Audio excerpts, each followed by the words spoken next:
Good afternoon, ladies and gentlemen. Welcome to the Enabling Technology session here at the Digitalization Hub Theatre. If you hadn't planned to be here, you need to stay because this will be the coolest session of the entire conference. My name is Kevin O'Donovan, and I've spent most of my career evangelizing about new technologies, and with the last 10 years evangelizing new technologies into the energy sector. And what we have lined up for you this afternoon is we have 10 different speakers between now and 5:30. So if you figure that out, that's a lot of speakers. And we have folks here from across Europe, the US, from Saudi Arabia, the Gulf region. And we're going to be covering a bunch of different enabling technologies. You'll have presentations on AI, on blockchain, on people looking at how do they take technologies and implement them, because it's not going to be all about the latest and greatest technology on a PowerPoint. You'll hear about satellite communications. You'll hear about people going beyond just deploying meter data management, but how do you get knowledge out of it? How do you use AI at the back end? How do you use advanced machine learning? So we have a pretty packed agenda. The process for the afternoon is that each speaker has 20 minutes. They can use that time as they see fit. I will give them the 5-minute warning. And we can also have time at each presentation for questions and answers. And that's up to the speaker, the individual speaker. Some will have time, some won't. I will ask probably a question if no one has a question. But if you're familiar with the concept, if you have a question, I give you the Amazon dice. And amazingly, you speak into it to ask your question. That's the microphone. I can throw it at you. It's not that hard, so it won't hurt. But that's how we'll go through with questions. So again, it's about different enabling technologies that have been coming to the market for the last couple of years, how people are using them, various companies, what their examples are. So with that, I'd like to hand over to our first speaker. Christian Jakobsen is from Alpiq. He's the head of energy and artificial intelligence at that company. So with that, the screen's gone blank.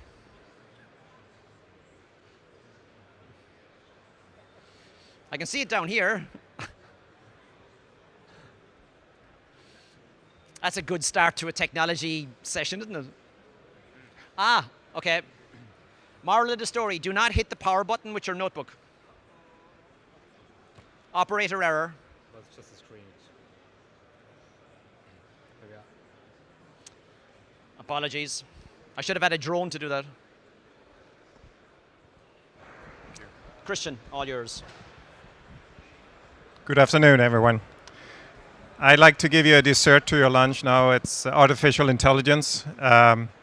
Some of you might be very familiar with artificial intelligence, but some might not. But I can assure you after these 20 minutes, you will walk away from here with a good understanding of what that is actually really all about. And we're going to take some help from my little friend here. That is a larvae. It lives in the ocean and it swims across the ocean floor. And it has a little tiny brain and some senses. So it's trying to find a perfect spot to settle down. And a perfect spot needs to have enough light, enough nutrients. And once his sensory organs sense that to his brain and he finds, yeah, this is a good place, he goes head first into the ground, settles down and stays there for the rest of its life. And the first thing it does is eating its own brain. Because it doesn't need it anymore. So why am I telling you this? We all know that animals, they do have a brain. Plants do not. And there's a reason for this. Plants do not experience much. They stay in the same place their entire life. A tree, when the autumn is coming and the temperature goes down, it knows I'm going to drop my leaves to survive the winter. When the temperature rises in the spring, it starts producing new leaves again. So it's a rather limited set of rules you need to survive, and they can all be encoded in the DNA of that plant. But if you're an animal and you move around, you can never foresee all the possible situations that you can end up in. So you need something smarter, you need a brain, something that can adapt and learn. So if we want to have a definition of what is artificial intelligence and what is not, I would say that if you have so many possible situations that you need to be able to handle, you need something brain-like. You need artificial intelligence. Not just look up tables, if this, do that. Okay. So now we have a general definition of AI. When the possible situations are just vast, you need to go AI. So when we do this, we are applying artificial intelligence in energy. We have 3 building blocks. The first one is forecasting. The second one is model of reality. And the third one is optimization. So I'm going to walk you through these 3 building blocks, and you can see how they connect to each other. So let's start with the first one, forecasting. I think you've all been like 3 years old, and your parents were throwing a ball to you, and you had to catch it. In the beginning, you couldn't, so it took a bit of training. If you know physics, I'm a physicist, so I used to work with equations like on the left side here. That's actually the mathematical expression for where to put your hand to catch a ball that's been thrown away with a speed v at an angle theta at a distance s, and then you put your hand at position y. Then you will catch it. So that's the physics equation to handle this situation. The equation here to the right, this is more like our brain works. That is a function of functions of 3 parameters. And it has been proven that with that type of mathematical expression, you can approximate any function. So the brain is an extremely generic tool, and this is machine learning. They use functions of parameters. That's actually all there is to it, machine learning. And basically all problems you address with machine learning can be expressed as a forecasting problem. This is the first building block for us. We need to be able to forecast things. So this was catching a ball. Now we're going to catch a rock. So if I would throw a rock to you, heavy one, sharp edges, you would probably not try to catch it. Because you have experience of this. You know that rocks are hard, that they can harm you. So a better reaction to this might be to avoid it completely. And this you know because you have experience, and you have what I call here a theater of mind. So you can actually shut your eyes and put your fingers in your ears, but you can still imagine all the people sitting here, me standing here speaking, or you can imagine a beach in the Maldives, which might be more pleasant. So you have this theater of mind. And using this, you can simulate possible outcomes of this rock coming towards you. And based on these simulations, you can take a decision on what to do. I call this a model of reality, and sometimes it's called a digital twin. You need to represent your environment in your computer, in maths, in code. So we are representing energy assets in there, so we can play with them, take decisions on them before we do it in reality. So this is building block number 2. And for those of you who are interested in philosophy, there is a 2,000-year-old question still not answered. The question if we have free will or not. This theater of mind is actually telling you that that's a hoax. We have no free will. We have built-in optimization in our heads. We need to take the right decisions to survive. So when you simulate this in your brain, you think you're making a choice, but you're actually only maximizing an objective function inside your head. That's a side note. Building block number 3. It's very slow. Optimization. Everyone uses the term optimization, but in various ways. So we need to define what we mean. And I use this marshmallow test as a definition of optimization. Some of you might be familiar with this. You have a kid, and you put a marshmallow in front of him, and you tell him, I'm going to go away, and I'm going to come back in 20 minutes. And if the marshmallow is still there, you're going to get a second one. And it's up to the kid to decide, can I wait, or do I want this marshmallow now? It's a decision he needs to take. And he needs to decide what's optimal to him. And this can actually be expressed mathematically with, this is Bellman's equation. This poor kid here can be explained by this equation. We have the capital R. That's the immediate reward. How much is it worth to him to eat this marshmallow right now? And this he needs to compare to a future value, which is expressed over here, getting a second marshmallow. But there's also a term, capital P, that stands for the probability that he will actually get it. He can't be sure that human is coming back with a second one. He can't be completely sure. So he needs to take that into account. The kid is also in a specific state, S. He might have been eating 10 marshmallows already. He surely doesn't want one right now. That influences the decision he's going to take. And then there's some more stuff here. So this is an optimization problem for him. We use this for energy devices. Often you have to say, I'm going to start this machinery now, or I'm going to start it later. You might also know that if I start it, I need to keep it running for 4 hours before I can shut it down. So those kinds of problems can be expressed by exactly the same equation used for the marshmallow test. And it's often that problems are nested in time. So if the decision you take now, it will have an impact on what decisions you can and should take later. So they are nasty problems. We put this all together on what we call our energy AI platform. So we have the forecasting modules, we have the models of reality, and we have the optimization. And it's built in a generic way, so you can actually feed this one with raw data in one end, and you will get optimal decisions out in the other end. We apply it to energy, but it can actually be applied to almost anything.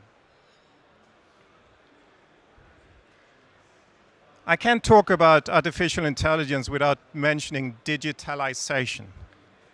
Because artificial intelligence is just a tool, and what we are trying to achieve is digitalization. So then we have to know what we mean with digitalization.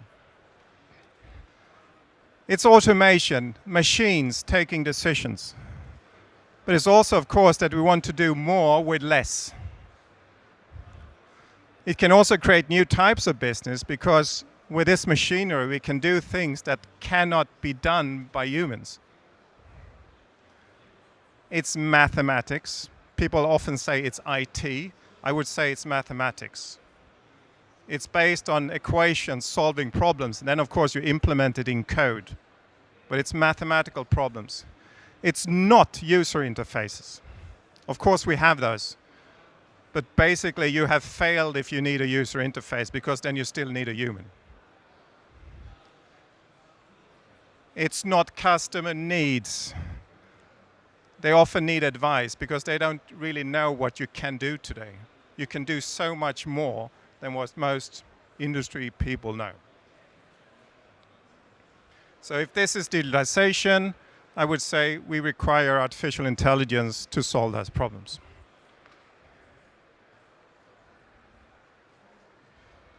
There we go. One example of how we use this. The platform we have takes more than 500,000 decisions a day at this moment. And one example is managing of renewables. And we bring them all the way from, say, connecting to those, getting measurements, doing the forecasting, but also doing the trading on the intraday continuous markets. And that is a tricky job to do. We have around 400 wind and solar parks. And there are weather forecasts being updated every 15 minutes. And then you need to reposition yourself to avoid being unbalanced. And when you operate on these markets, there's so many products, information coming in all the time. So when we finish this work and we start to put it in operation, we notice that it takes 20,000 decisions a day. That's one decision every 4 seconds. That's not a nice job for humans. And this is what's needed to keep your portfolio in balance. And I can tell you, you need a lot of different types of algorithms: the forecasting, the model of reality, and the optimization. The last slide. The take home for you now, the picture you're going to have in your theater of mind when you leave this is this one. This is our platform. This is reality. This is where you have all the different types of energy devices. Those are replicated on our platform in mathematics, in code. That's where we do the forecasting and optimization. We are connected to all kinds of energy devices. We control them, and we act on the energy markets. It's all up in the cloud, fully automated.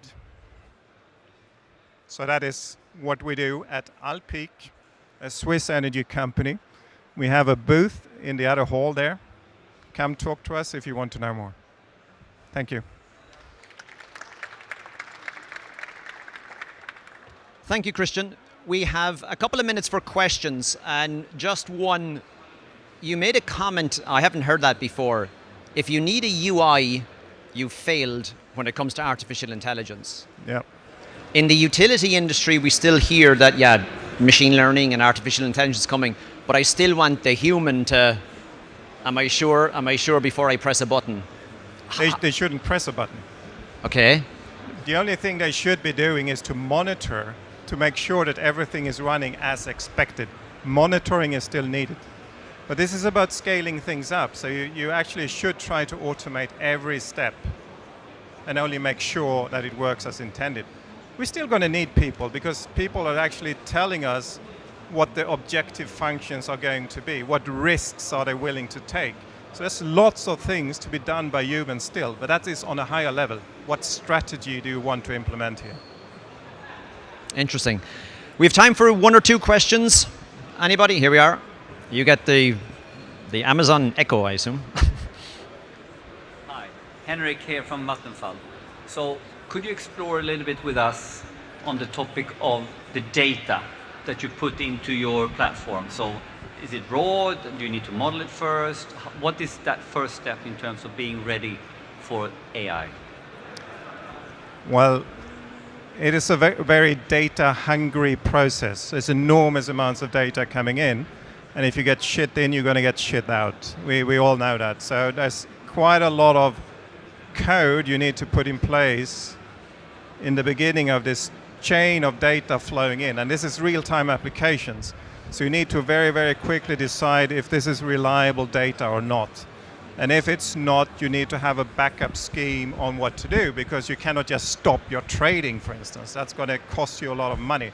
So you always need to be able to live with missing data or with faulty data. So that's a big part of the job, a very boring part, but that's sort of the basics for everything. Make sure you have clean data.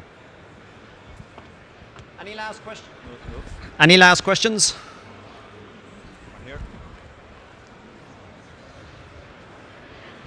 Because you mentioned that your topic is more related to mathematics, right? Yes. So I wonder, how is your team skilled for doing solving your problems, in implementing the systems and so on? The team is around 20 guys and some girls. Mathematicians, physicists, we call them data scientists, and then half of them are computer scientists.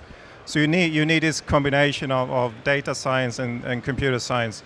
Especially on the computer science, you need high-performance computing specialists. So they can enable your code, your equations basically to be crunched fast enough. Thank you very much. Thank you. And you're here tomorrow as well? Or your colleagues? No, I'm not. My colleagues are here. So I'm here the rest of the day. At a hall, I'll peek. Thank you very much. Thank you. Okay, so next up we have Florian Lefebvre, who's the VP of Sales for the Enterprise from Marlink, talking about satellite communications. Thank you very much. Okay, good afternoon, everybody. So today we'll speak about a kind of OVNI in this area, talking about satellites and how it can help to reach the unreachable, I would say, and get data from anywhere in the world. So first I would like to start with a kind of introduction to satellite technologies. So today we've got 3 different types of satellites up in the air: geostationary orbits, medium Earth orbits, and lower Earth orbits satellites. These bring different qualities to the type of communication that it will bring. Basically, the lower Earth orbit are basically used for imagery satellites, whereas GPS positioning are using medium Earth orbit satellites. And in communications, even if it's now changing a little bit, for the last few years we've been using mainly geostationary satellites. Talking about these different types of satellites, few names here, different constellations of satellites: Inmarsat and Iridium, probably some of the most well-known satellite constellations, and IBER, a newcomer in the satellite industry, or what we call mobile SATCOM solutions, or MSS. It's basically narrow bandwidth and used for tracking, voice, and data solutions. Whereas other companies that you may have heard of, like Intelsat, O3b, OneWeb, or what we call fixed SATCOM solutions, or VSAT solutions, that are used for higher throughput and higher speed data. So why do we talk about SATCOM today at Utility Week? It's because SATCOMs bring 4 main qualities to a network for communication. First, it's always on. It's there. The infrastructure is here, up in the air, always on and available. The second one is it covers everywhere. Large area, one asset up in the sky, or a couple of assets to cover the whole world. One constellation of one satellite can reach anywhere in the world, at least once every day. When would you use satellite communication?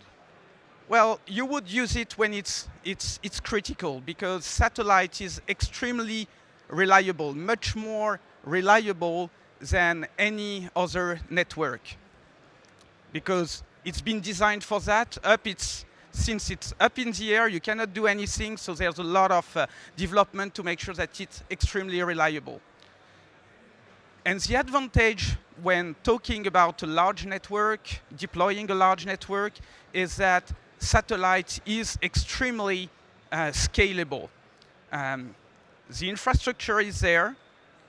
You can add one site after one site, or suddenly 1,000 sites. The investment has been already done, and it's a little bit pay as you grow, I would say. Talking about utilities, so today the purpose is to give you a little bit of overview of what we've done, with utility companies at various types of various steps of their production. And there are three main advantages that utilities companies are why they are using satellites. So as I said, reach the unreachable. Satellites cover the whole world. High availability. You can hybrid these solutions with private networks like Zigbee, LoRa, Wi-Fi, WiMAX, etc. And it's coupled with best-in-class terrestrial infrastructure. Satellite networks are also extremely secured in terms of SLA, in terms of encryption of the signal, and it basically gives secured overview of all your critical application, and stay connected. I mean, it's easy, it's always on. Different types of satellites bring different types of qualities in terms of throughput, in terms of availability, reliability, line of sight, etc. And within all the various satellites constellations that exist up in the air, all types of communication requirements can be met. So in utilities, we've seen and we've got through our customers very various type of usage at different type of different steps of the production of electricity. For dams and environment monitoring, like to prevent water risk and or to organize preventive maintenance. For nuclear plants, I know it's not a very reputed technology here in Austria, but in some other countries, it's the main production aspects. And satellites bring high reliability for fleet management or crisis management. Wind farms, very much developing technology.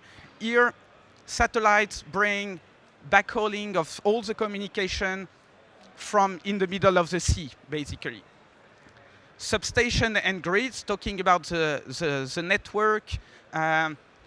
We see very large network, sometimes going through region where there's absolutely nothing.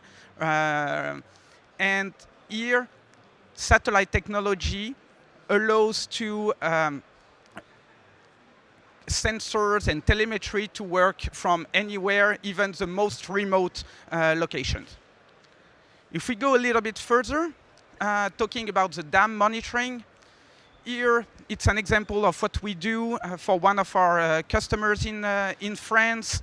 It's about real-time surveillance of dams. So concretely, you've got a dam, very remote location, and at the same time very critical installation. A lot of high-value customers depending on the production of a dam.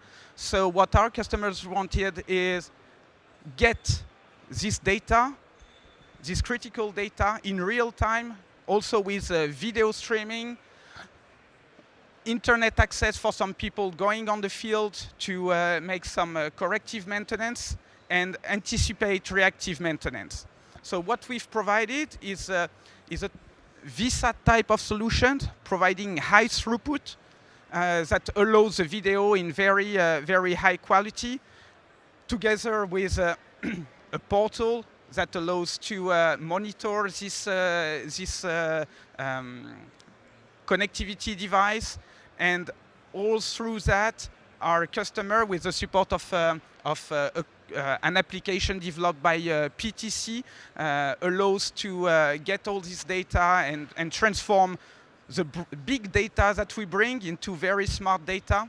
And all this, let's say, as a benefit, allowed our customer to reduce by 20% their unplanned maintenance. River monitoring. Other side of the world, we are now in Argentina. Totally different type of requirement, very small data, just monitor water level at some place where there's absolutely no power available, and to be able to anticipate a crisis. Here, together with the sensor manufacturer Campbell Scientific, we've provided a very, very tiny satellite solution that allows to send only the messages that are required using very, very low power, so together with solar panels, and all this data being brought up to the customer through a secured VPN. This allowing to decrease their cost by 10% in terms of crisis management. This is probably one of the most typical aspects that we are seeing today with our customers. It's crisis management and environmental monitoring.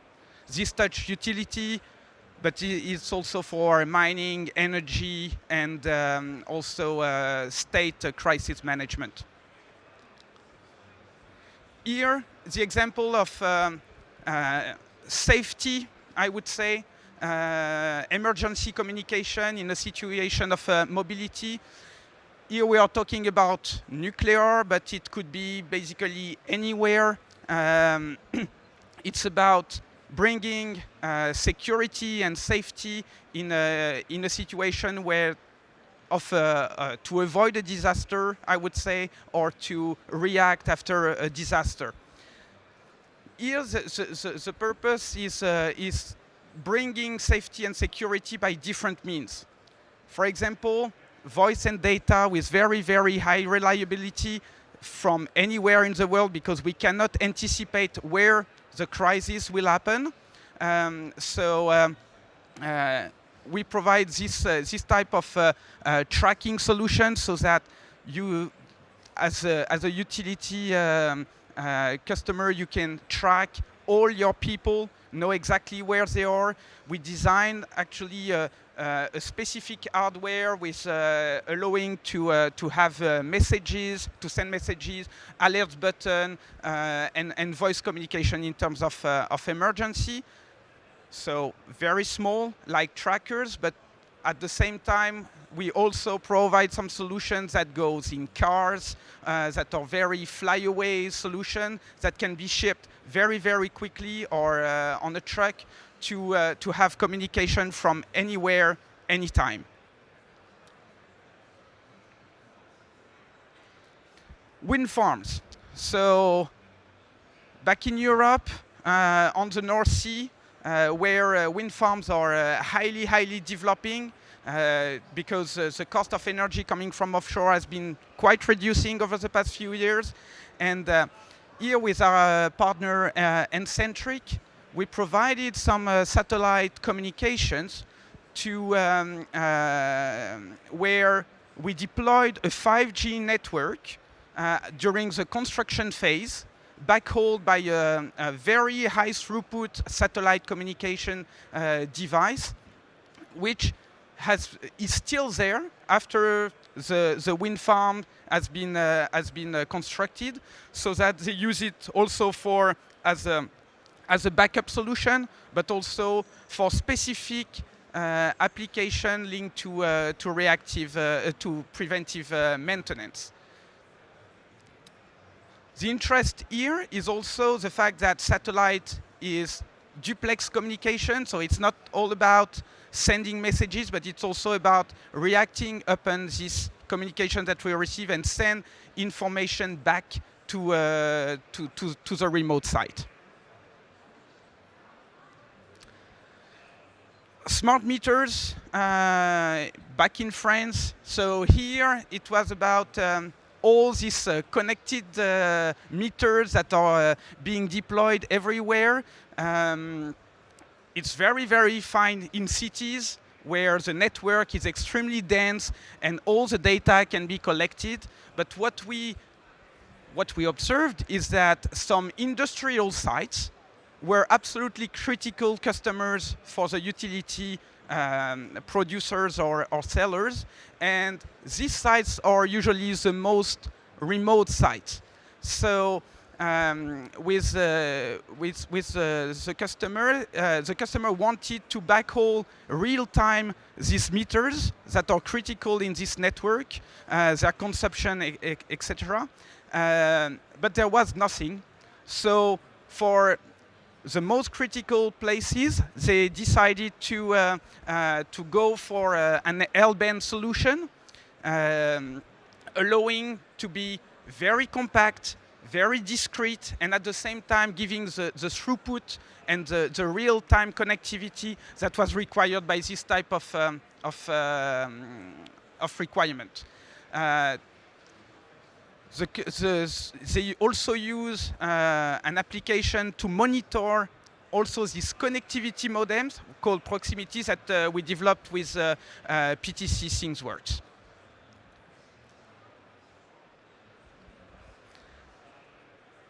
Downstream to the network, smart grids. Here we are back in Latin America, in Brazil mainly.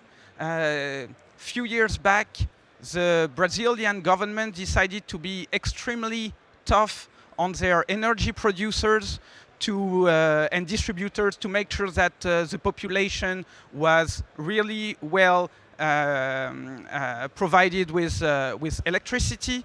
And they decided to put in place some tremendous large fines if the network was down. So to reduce as much as they could the outages. And Brazil is an extremely big land with a very, very big network, and they wanted to actually react very quickly when there was something down on their network. So on a regular places in their network, they've monitored the communication with satellite communications and allowed to reduce by 30% their production loss and reduce to the maximum their fine. Last slide, just talking a few words about Marlink. Marlink is a satellite communications provider, international, original from Europe, but present all over the world.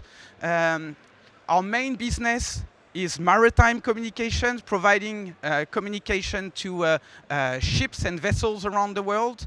These utilities represent a very, very small part of our business, but is very much growing. And we are here developing, creating the awareness around this connectivity solution for you guys. And we've got a booth in the French corner, so do not hesitate to stop by to know more about what we are doing. Thank you very much. Thank you, Florian. We have time for a couple of questions, but just one question that I've been asked before when people think of satellite comms. People have used satellite phones. So does every device get a satellite phone, or do you have a base station, or what's the infrastructure look like? So that's a very good question. We still have satellite phones. And you can see that in every action movie in case of disasters, having satellite phones. But today, all the manufacturers has been extremely creative for all the users to be able to use their smartphones, and it's a kind of small satellite hotspot, not bigger than this, that allows you to bridge to satellite communication for voice. Okay. Talking about data, and especially high throughput, you will need higher antennas. So look like the satellite TV dishes that you see around the building. So this is still most of the size of most of the satellite devices. Okay, and I know some utilities in North America have been looking at satellite comms because when a hurricane goes through, every other bit of infrastructure isn't there anymore either, right? So yeah, that's actually one of our core business today.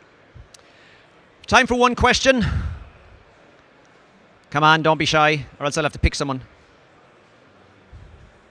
No question on satellite communications. or too many. That is probably true. Thank you very much. Thank you.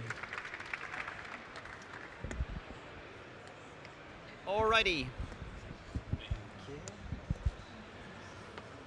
So next up, we're talking about enabling technologies, but we also want to hear about how people are using some of those technologies to actually do stuff. So next up, we have a session on the smart grid journey at National Grid from Saudi Arabia. And we have two speakers. We have Mohammed Al-Katani and Walid Abu Shakra. And I apologize to them already before we started that I would pronounce the names incorrectly. Much better than I would. So over to you guys. Good afternoon, ladies and gentlemen.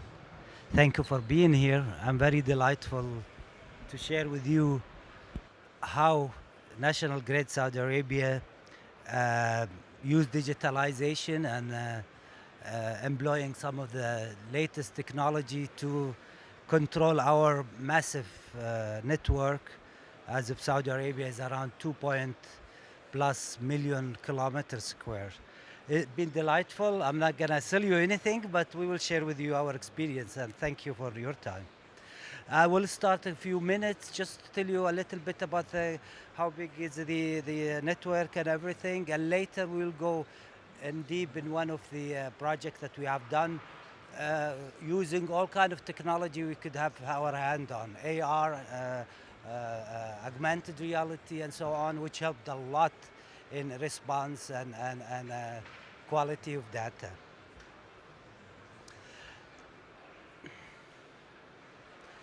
The company has been, as everywhere in Europe, just to be fair in the market and for the customer, the energy sector has been divided to generation, transmission where we are, and distribution. Our operation basically in those operation maintenance projects, technical services, engineering and planning. And we do care actually in the high voltage and the extra high voltage. That is meaning from 66 up to 380. We are almost in the end of DC project, which is around 700 kilometers ongoing now. We are in research of doing what type of hybrid, combining two things, the AC and the DC together in a one tower, let's say, or one line.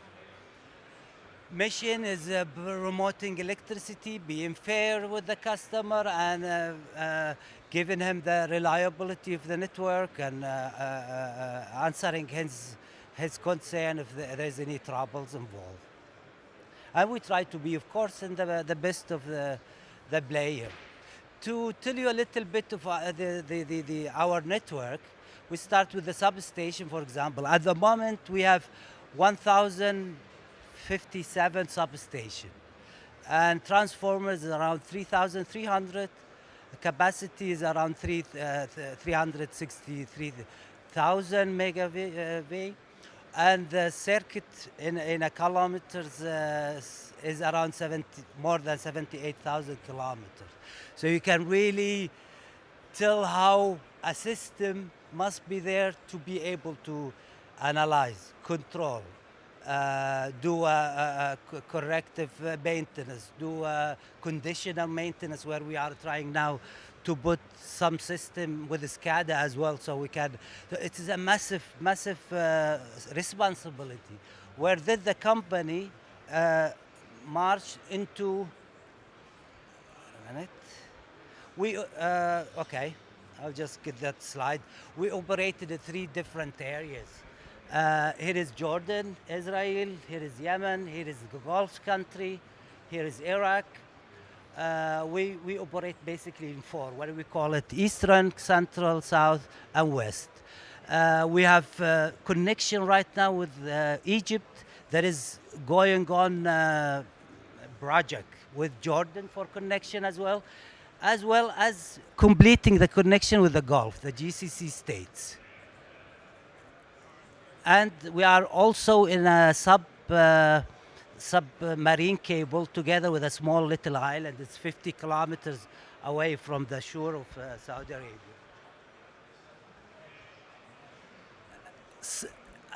Part of those things that I mentioned earlier is really control our vast data. So we have embarked into what's called 5 initiatives. Has to do all with the maintenance. One of them is really having the former PAS 55, which is the ISO 55000, to be emplaced. Then we try to put all our system together and integrate it. That is the second initiative. We're going to concentrate today in this. In a minute, I will hand it over to Mike, to Walid. Research and development, as I mentioned before, we are also involved with some research as far as DC and so on, coupled with. And then we have the MTS. That is also another program for management of maintenance. Here, this is, you might say, is our brain really, where we try to connect everything all through this engine here, where we can access SAP, we can access. We will talk a little bit about it. Oops. And right now, I will give to Mr. Walid. He's one of the engineers in the project. Thank you, Mohammed. Hello, everyone, and thank you for being here again. So, as Mohammed was saying, the main enabling technology for National Grid for their digital journey was actually the GIS, or the Geographic Information System. And that initiative, that Geospatial Initiative, is really born out of a couple of things. First, the fact that, you know, as a utility, all your networks and all your assets, they really have a location based with them. And that's a very important part of how you manage your utility, whether it be about reliability or resilience or security. You need to know where your assets are and how they are working with each other. What are the relationships between them and the context in which they exist? So the first part was actually developing the system of record for the assets, their locations, their information, their specifications, and then building it moving forward to enable things like reporting, dashboarding, even integration with other systems, specifically here with the SCADA. So all of that Geospatial Initiative enabled some energy saving on National Grid's front. They increased their productivity of their teams. They have better situational awareness, and they've optimized their operations. Some key milestones here about the project itself. It started in 2015 and was completed recently in 2018. It's an award-winning project. Specifically, it received the Spatial Award, Spatial GIS Award in the ISRI conference in California. And as you can see, it's built on tiers. So we started with the data collection and the field survey, and then we moved into the solutions on top of that and built the proper architecture on top of that. They're managing their whole assets and the whole life cycle of the assets from the strategy and planning phase all the way up to the operation and maintenance phase. So the idea is having this GIS be the brain behind the digital transformation of National Grid, whereby the GIS can be used for planning, for operational management, and for maintenance activities. They're using the latest and best of breed technology from ESRI or ISRI and Schneider Electric. On top of that, they've integrated with their SCADA through the Pi integrator and GeoEvent server. As well, they have a mobile solution, which we'll talk about, workforce management solution from over IT. This is one use case for the integration between GIS and SCADA, whereby the information that's being shared between the two systems is actually now operational and live. So we're receiving the outages from the SCADA system, and we're displaying them in the GIS. We can directly identify which transformer or which breaker has an issue. We can also, by virtue of the GIS being location aware, have the situational awareness of enabling us to find out the affected areas and how that affects the DSOs that the National Grid cooperates with. So all of that is being monitored from one operational and control center. Another use case, as we mentioned, is the mobile workforce management solution. The solution was based on GeoCall from Over IT, an Italian company. And really, this solution is more meant for building this digital twin and making sure that the data that's on the field matches the data that's in their system. So not only is it being used for the field crew to navigate to things like their work order or any kind of maintenance issues that they might have, the crew is actually also using the solution to update data back from the site to correct its location or its information and bring it back into the GIS. And on top of that, they're expanding that solution a bit further by implementing an augmented reality view so that they have a mixed reality between that comes from the GIS as a three-dimensional virtual view on top of the reality which comes to them through their smartphone screens or their HoloLens devices. So this is one of their major achievements on the project itself. We actually saved a lot of time by finding some manholes or cables that was maybe 25 years ago. And we were able to, instead of digging 2 days, 3 days and finding... I don't hear you. Actually, sorry. Actually, we saved a lot of time by using this augmented reality because some of the assets are being like 25 years or so, and they've been buried over or some pavement or some new street, and the way they will do it, they'll just dig around, you know. But with using the system and having the as-built already digitized, so we were able to pinpoint where is it. You know? Sorry. Thank you. No, it's fine.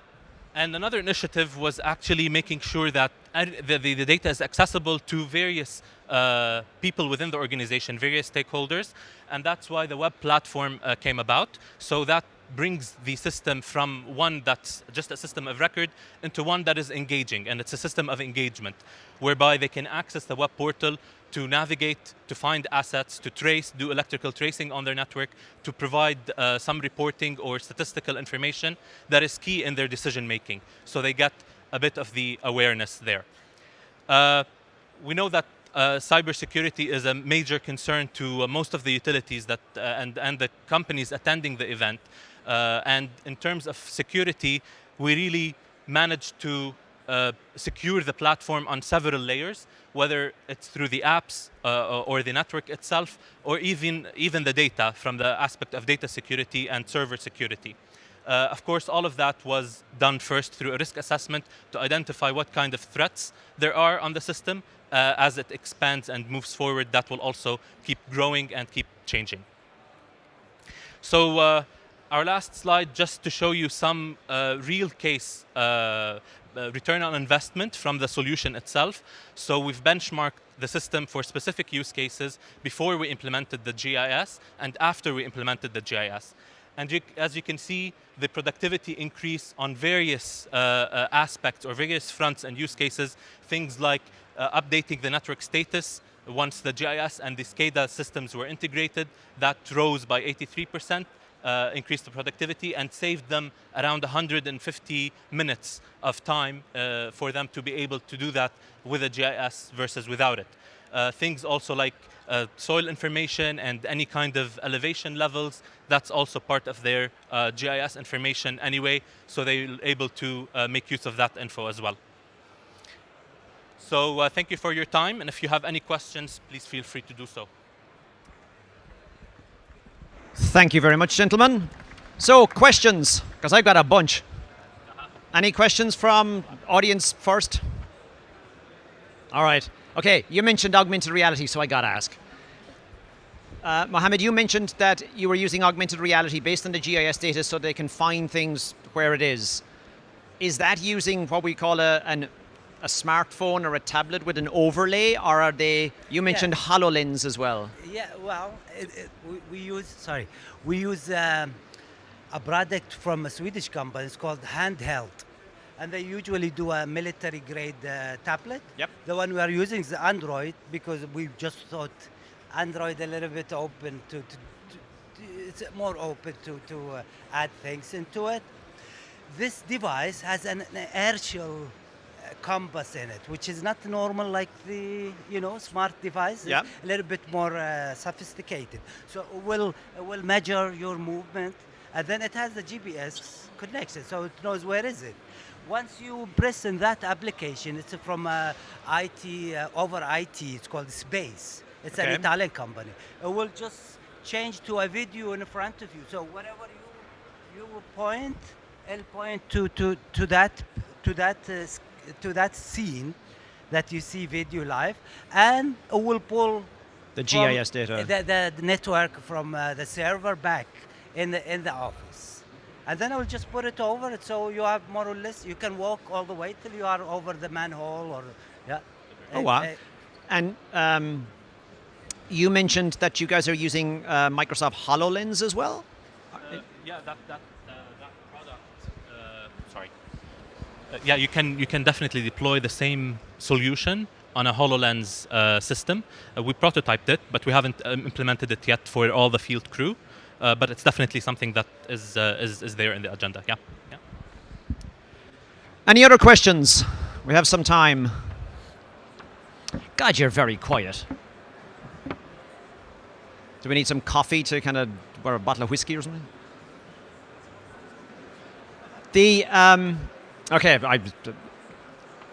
One of the features with GIS, you go to all the trouble of implementing everything, but it's got to be, you got to keep it updated. Right. How does the standard workflow update everything in real time? Well, yeah, that's the whole thing about mobile, because then we make sure that whatever is done, not Mr. Bill took the map that day, he forgot to write whatever he changed, or maybe he did, but another month later he did and forgot to put the date. Now you don't know which one is the latest. That is one thing that we know that they are not into graphical and all that. That's why we are trying also to back that up with each, like we have 11 different maintenance departments in all over Saudi. We try to embed some certain graphic people that they take over. You know, once he's in the field, there is a super user, what's called. He comes in, is this the things you change it? Yes, it goes to that layer, not yet to the default layer. And then the graphic guys put it in the database. So in this case, and then also trying to make a work order system from starting from SAP, like start the work order, then the timing is there, so it has to be closed. So there is some balances, but as we say in GIS, if we have 80% of the data there is good, we're happy. 10% stands for things that can't be counted for, and 10% problem with update. Thank you very much, gentlemen. Alrighty. Oops. So next up, we have Edwin Poot, the founder and Chief Visionary Officer for Energy Works. And he's going to chat to us about moving energy intelligence beyond just looking at smart meter data management. Edwin, pull up your presentation here. And it will load itself. There you go. Thank you.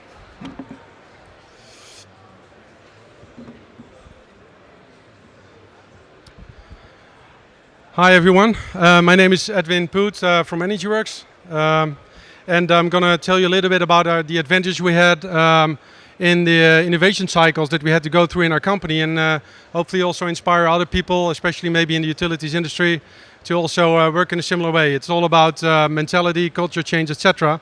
And while I do that, I will illustrate it with some examples on how our product evolved over time as well. So, but before I'm going to do that, I'm going to explain to you first how we came to the solution that we currently are developing. So we started around 6 years ago in 2012, end of 2012 to be precise.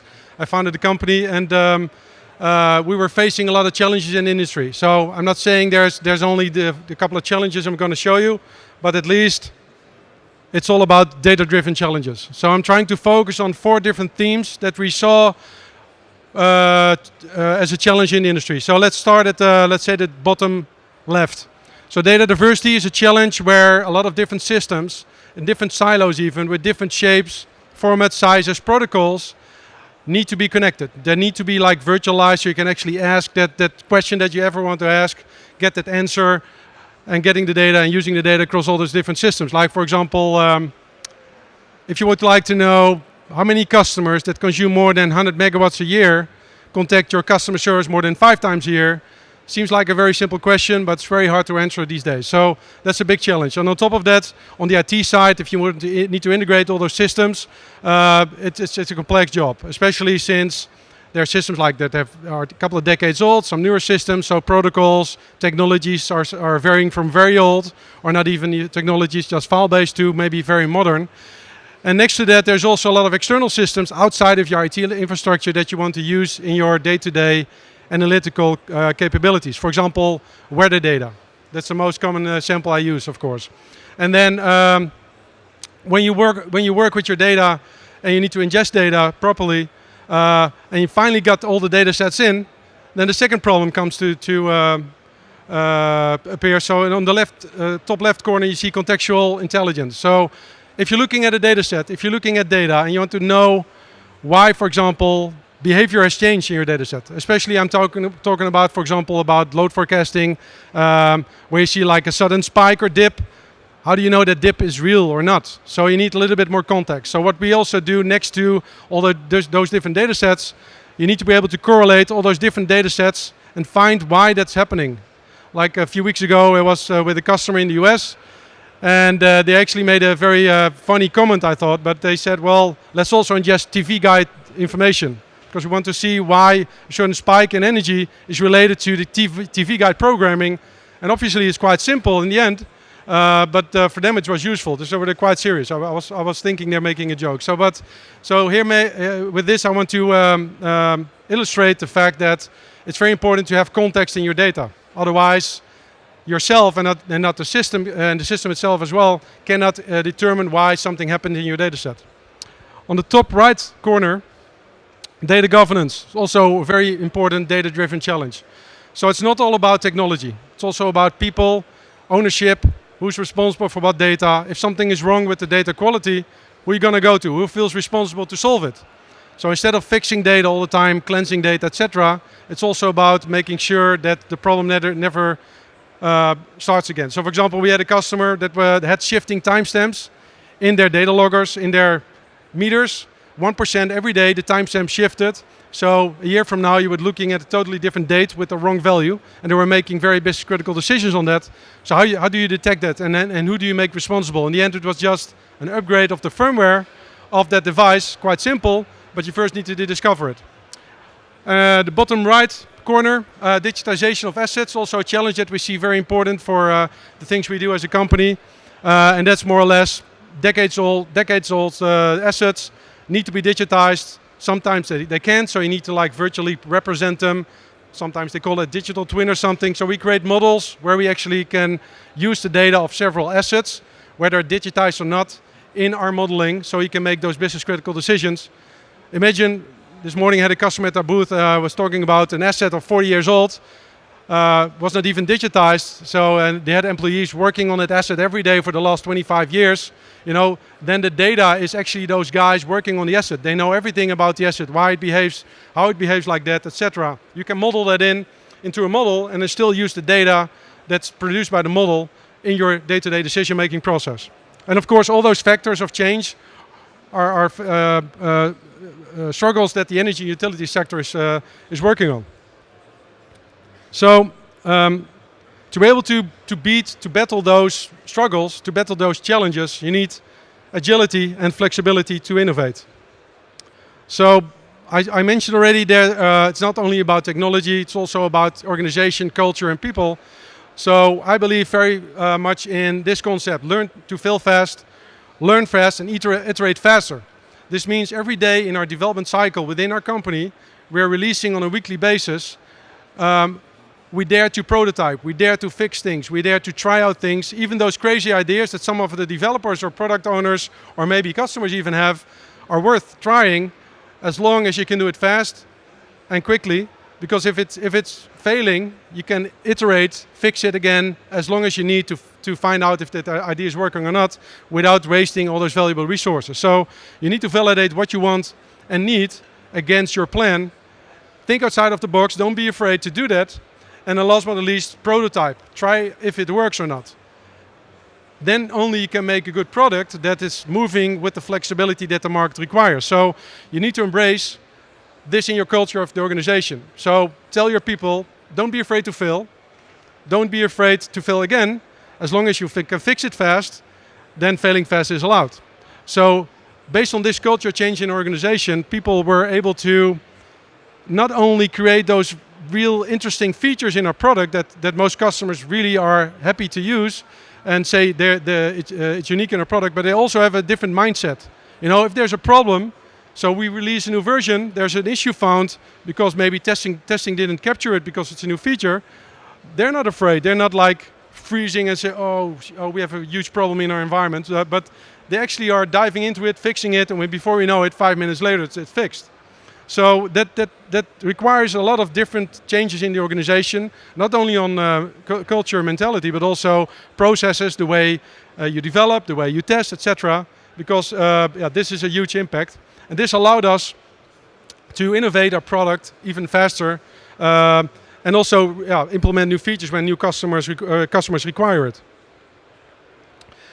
So a little bit about the market that we've servicing. So we have the energy value chain. So we break it down in supply, network, and retail. And you see a lot of different kind of aspects in this value chain that all do something with data. So, and we discovered over the last couple of years, because we were starting out implementing vertical solutions for every scenario.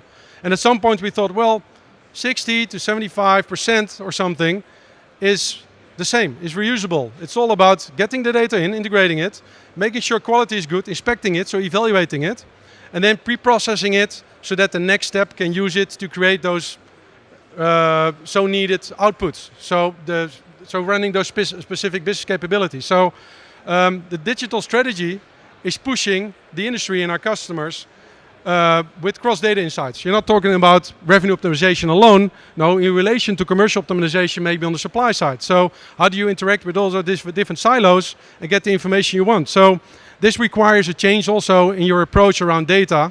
I call it data-driven capabilities across this value chain. So this is why, when we started out, made this our mission. So we are helping our customers in this transformation by helping them uncovering the hidden values in their data. So we are a data and science-driven company. So that's in our DNA. So everything we do is all about getting the value out of data in the end. But before you can do that, you need to have like an hygiene on your data in your company. You need to make sure that the data that you get in is really useful or not. Or even maybe it should be able to indicate if it's useful or not, or if it's high risky or not. So how do you know if you're looking at data and like a rate class that's connected to a customer, how do you know it's the right rate class? Because the guy from department A sent it to you, or the DBA guy that was asked to query it out made a mistake in his query, how do you know it's good? So you cannot trust the data all the time. So but the thing is, I want to point out is that you need a way to identifying or evaluating your data sets in such a manner that you don't have to inspect every data set manually. You need to be able to have a system that does that for you and can act intelligently on maybe changes or adaptations you made yourself later on. So that's why we started out with this platform. So I was working on the energy trade floor myself about 6-7 years ago, and I saw a lot of challenges in data itself. So, for example, volatility of data. Data was needed to be flowing quickly. You need access to data quickly. You don't want to wait 8 hours or 24 hours on a simple aggregation to complete. And if the system even fails, you have to rerun everything again. You have to wait another 24 hours because before you know it, the market changed, your customer went away, etc., or you lose a lot of money. So, we started with the basic concept. We want to connect data. Then we want to crunch it. That's a term we use to enrich it, to make it more valuable to the customer. And then you should be able to simply use it in any format that you like, any platform, system, protocol that you want it in. So, and of course with the highest security and privacy as part of our solution. The initial first implementation we did was on-prem. And after the fact, of course, we thought, okay, this is not the best way to go for a platform like us, so we decided to go completely cloud. And I'm not saying infrastructure as a service running on virtual machines, no. We said, let's do serverless architecture. So in our company, the term server doesn't exist. Of course, we are running on server somewhere and we deploy our software, etc. But it's abstracted to us so that we don't have to worry about it. We just deploy our software, we build functionality and we deploy it in the cloud environment, and it automatically distributes across the cloud environment, and any customer that's running on a cloud environment, which by the way is one single installation, so we have the team working on one single baseline of code. We do not maintain different versions per customer, it's one single baseline of code, allows us to deploy fast, fail fast, and even iterate faster, so we can run and deliver those new functionalities and run those new software components faster than ever before. So this led us to being positioned in the Magic Quadrant by Gartner last year as the visionary. We're actually the only one there as a visionary. We started out as a challenger a few years before. And that's because we're looking differently at the challenges in the market from a data perspective. And I will dive a little bit deeper in why I think Gartner positioned us in this quadrant like this. So a little bit about our approach. So the first struggle when using systems in an organization, or especially if you're rolling out a new platform, whether you're buying it, installing it in-house, or using a cloud system, the integration. How do you get data in and how do you get data out? So imagine a model, a system, where integration is only one way. I'm not saying integration means one way, I cannot get data out. No, the contract you agree upon on how you're going to exchange data is one-sided. So if you add fields, if you change your data, the other side automatically adopts itself to it. That's what we call smart integration. So within our system, we don't have a schema, database schema, if you will. So it's a schemaless storage environment. We adapt automatically to the canonical data models of our customers. So every terminology that you use in your daily day-to-day work, every terminology that you use in your data model, we will automatically adopt it. Our system will automatically adopt itself to your data sets, to your structures. And we'll find automatically correlations between all the different data sets that you send us. So if you would send us GIS data, asset data, customer data, or meter data, somewhere there's a correlation found in those data sets. So you can link the meter data to the customer, etc. That's automatically resolved. Don't have to worry about that. And another thing is, this is what we call, this smart integration takes place in our onboarding process. And onboarding in our company means we go to a customer, we do some data exploring talks, we ask them about their data, we ask them about what do you mean with this abbreviation, is this a specific term in your organization, what are the different fields or the values that this field could have. And once we find it out, we will implement this configuration. And then the customer is onboarded from that moment on. Data is being automatically flowing. We're hooking into existing ETL process most of the time, but there are customers that are connecting directly to our APIs and sending us the data. So there's a wealth of different variations possible there.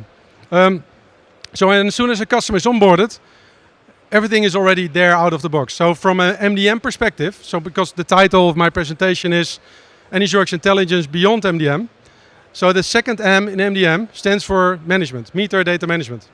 And we believe that management is not the thing you're waiting for, you know, because if I would manage your data and say, you would say, okay, I want to do this and this with the data. Can I query out this and this specific slice? No, because we're only managing data. We're storing it for you and making it available. It's more than that. So you need to be able to query flexibly from different angles, from the meter angle, from the context angle. For example, last Monday there was an outage between 1 and 2 in that region. Can you tell me which meters were affected? You know, that simple question we should be able to answer in one press of a button. So during this smart integration process, we take care of all the different correlations between the data sets. So no technical complexities are there. So of course, under the hood, our team is working hard to get this realized. And even during this onboarding phase, which we typically don't charge for, the customer is connected, starts using our product. From day one, he's onboarded, he can get value out of his data because we have a lot of out-of-the-box business capabilities.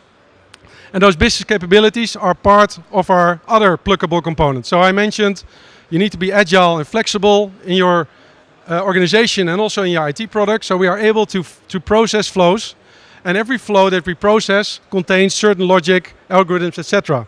And every algorithm can be plugged in yourself, or you can tweak our own algorithms. We're not a black box. You can drill down to every algorithm that you see, and this allows you to quickly process your data with very ease of use, and allows you full flexibility on the changes on the algorithms itself. So this is what I was mentioning about business capability templates. So we support, for example, VE, validation, estimation, editing. We have more than 200 different rules in our system that inspect, repair, and modify if necessary, and give you insights.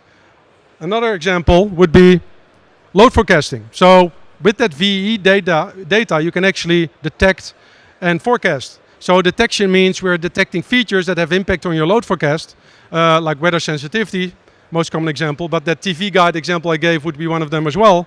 And then your forecasting model can actually use that information to get a better accurate result.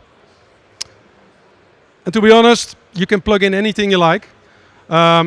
My plan today was actually do a demo here as well, but technically it's quite hard to do it with the system that they provide, so I decided not to do it. But if you're interested, you can always come by to, our booth. I will be happy to give you a demo on what I mean with this. So it actually means any type of algorithm rule that you want to apply in your data, if it's simple or very complex, doesn't matter, you can actually plug it in and run it at scale. There's no lock-in in our code. It's just simple plain Python code that you can plug in, so you can even run it isolated on your own environment as well. And we allow you to run this at scale. It's completely visible, business user interface, and you can actually follow every step in the process. You can see what's happening. So this brings me to the end of my presentation. So we're trying to make MDM more intelligent. So we give you smart integration, so you can ingest all those different data sources easily. Context-aware processing of time series with elasticity of cloud. So you don't have to call us up front and say, well, I'm going to ingest some million data sources with 10 years historical data. You can simply just do it and go. Flexible, pluggable. Even business users can plug in their own algorithms, drag and drop, no coding required. If you want to code, you can. It's like a blocked kind of programming mechanism. Business capabilities that handle a lot of utility common specific tasks for you. And build revenue, billing determinants, etc. And last but not least, a pay-as-you-grow SaaS model with no upfront investments needed. So this concludes my presentation, and I'm curious if there are any questions. Thank you, Edwin. We'll come to questions in the audience in a second. You said one thing earlier, and I brought over, took a photograph. Fail fast, learn, iterate. And for those of you that were at the Initiate startups in the last couple of days, you'll see all the startups, and that's what's got to be done. So a number of years ago, I used to go out to utilities in a previous role, and we'd say the same. And they'd go, Kev, you don't understand. Yeah. We can't fail ever. Yeah. The lights go off. Yeah. So how do you change that culture where, for all good reasons, utilities are going, nah, we never fail? Yeah, yeah. That's a very good point. So imagine the lights go off. It will happen sooner or later. You know, if you are systems that are dealing with handling those lights or managing those lights, etc. If no one knows exactly how it works, you cannot quickly fix it. If it happens, you know, that's a big problem in itself. So sooner or later, your system will go down and you have to fix it. But if you created a solution that allows you to fix things fast because you know every ins and outs of your environment, of your code, etc., the mentality of your team is different. If something fails, they immediately know how to fix it, you know where it happens, and you can also roll back quickly. Because what I maybe didn't mention during that explanation is that if you build software and you do releases, you pile up your features into like a huge release once a year, it's almost impossible to roll back once you roll out, because a lot of migration, you have to roll back migration, etc. But if you micro-release, like small release every week with what we do, if something fails, we can quickly revert it. So before we need to fix it, we revert it, and before the customer sometimes even know, we already fixed it. So or either we roll back, we fix it, and then we release again. So it's not only a mindset in the organization, but also the software and the architecture of maybe your IT infrastructure, your software programs will change as well, and be more flexible in itself. So when a problem happens, you can either fix it maybe before it even becomes worse, or maybe prevent it at all. Okay. And do you see utilities and energy companies, is that mindset No, that's coming? quite hard. So what we see usually is that they set up separate departments, like special teams with a different name under maybe the umbrella of that organization, that get like the mandate to be flexible, to fail fast, and then they try to innovate there, and that works sometimes or it doesn't work. But when we are starting with a new client, they don't want us to fail. Obviously, it should work always. So what I'm merely saying is that if you fail fast, you know how to fix it fast, and even that fixing fast happens before you even know it happened. Yeah. So we tend to prototype in isolated environments like data lab environments, etc., or laboratories that we have set up. So we're not like prototyping on production. Don't get me wrong. So when it's running stable, it's running stable. But this is just about the process towards delivering a good stable product. So that stable product is still the key, of course, in the end. So we don't want to fail on the stable product, but the path towards the stable product should be failing fast, deploying fast, etc. Questions? Or else I'm just going to throw this out randomly. Lady here. I'm not sure if I threw it, I'd get that far.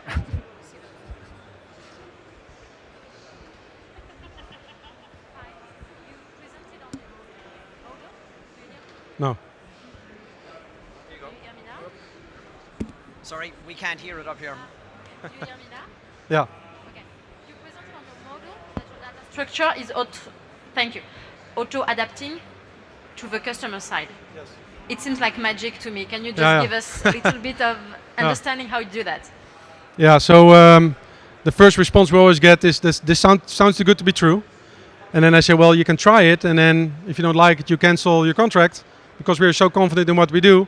We just allow you to try it before you then buy it for longer term. So what we do technically is that in our system, when the data flows in, we want to understand your canonical data model, so your data model, in fact. So all the attributes and all the definitions that and the semantics that you use. And then our system automatically uses those fields to insert the data that we get from you in a very universal structure.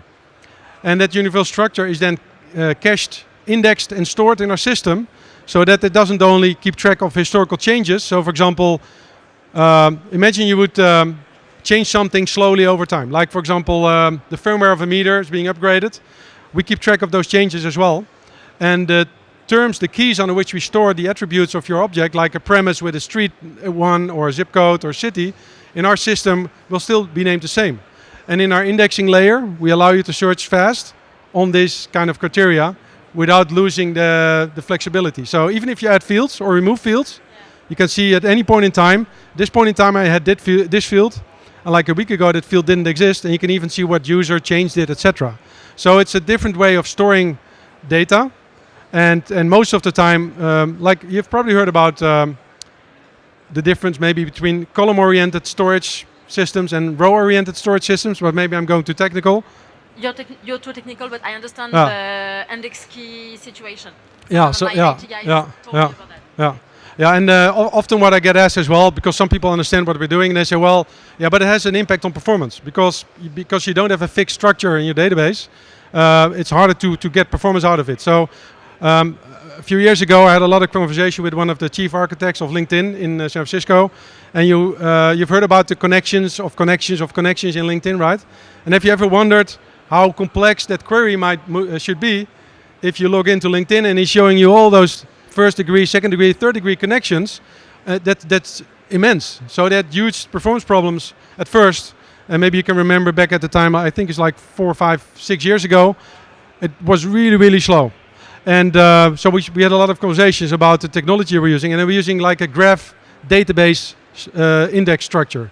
I'm not sure if maybe it's totally new, but that's somewhat of the technology we're using under the hood as well. And that allows us to quickly search while being still able to track historical changes over time in the database. Second question, if I can, sorry. You also talked about your capability of create correlation between different data. My question is only, are you capable of fast replicating what we know as a utility or a retailer? Or are you capable of helping, for example, a new retailer on correlation that even at our level, we wouldn't have found out by ourselves or years later? Yeah, so our system tries to find correlations based on different elements, like location-based correlations, similar name or value correlations, or similar time correlations. And then we have built a lot of different rules that detect those kind of things. And then based on logic further on in the process, those detected elements, features, will be used to see if it actually impacted your load or impacted your... And then our system determines that for you and presents it to you and says, hey, this customer probably has a low usage because of a holiday.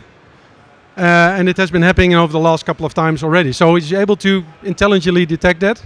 On top of that, there's also an interesting detail here is that, for example, probably, I'm not sure what kind of organization you work for, but like customer representative that's type in details like street address and city, zip code, etc. Some people call cities and streets differently than others. They write it differently. So if you have a system that needs to normalize that out, that's normally very tedious process. You have to write a lot of code to detect that, and if you have one scenario that you missed, you won't see it. So our system actually automatically detects that using machine learning. So you've probably heard about NLP, maybe natural language processing kind of technologies. We're using those kind of technologies to actually detect those changes in code or changes in user input to determine whether or not they mean the same thing. So we have several ways of detecting smart why something has impact on your data and if it really has impacted your data or not, like the true and false positives. Of course, having said that, if the test set and the training set is too small, it won't be too accurate, but the longer we use it, the longer the customer sends us data, the more accurate we can respond to it. So that's my answer. Yeah. Thanks. You're welcome. We've got time for one last question. Any last question? Going one, going two, gone. Thank you, Ed. Thank you, Edwin. Yeah, thank you. Thank you as well.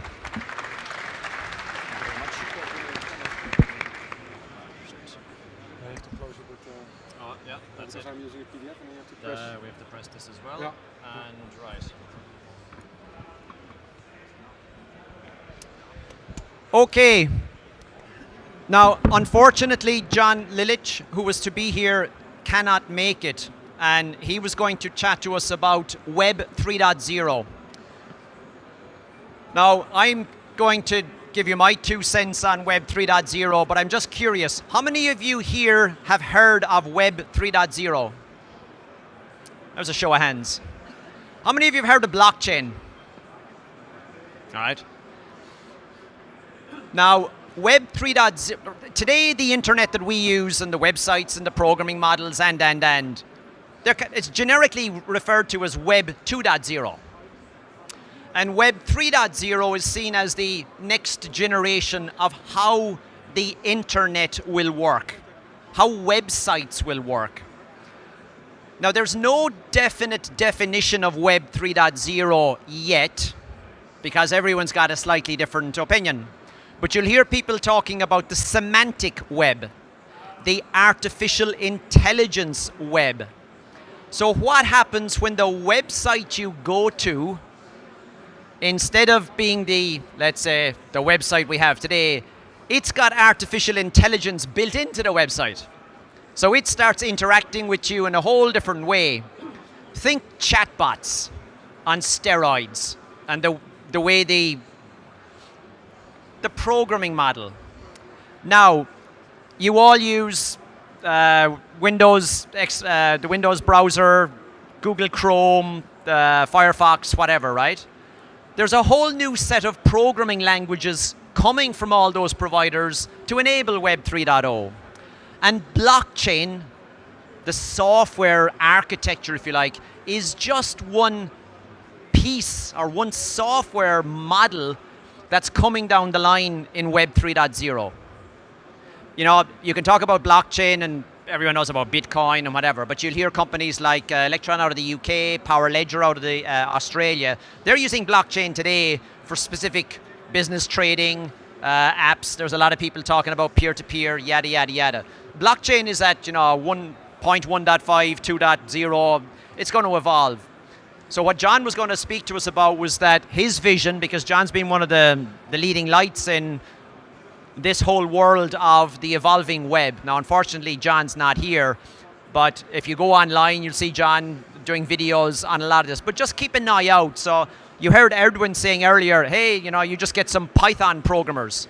How many of you have Python programmers in your utility? Right?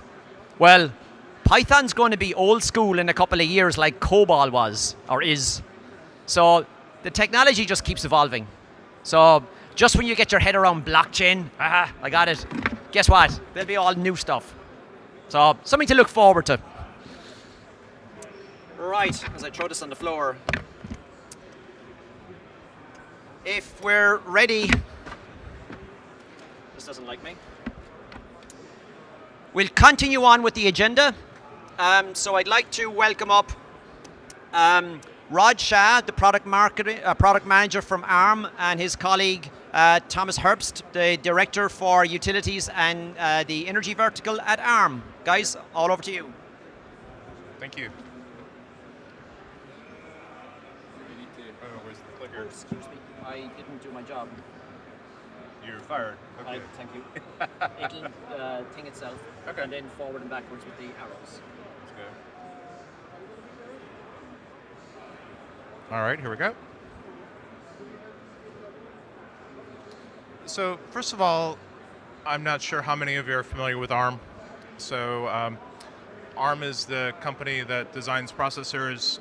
Many of our customers and partners are here. So Renesas, ST, Microchip, Analog Devices are a few of our partners who have booths here.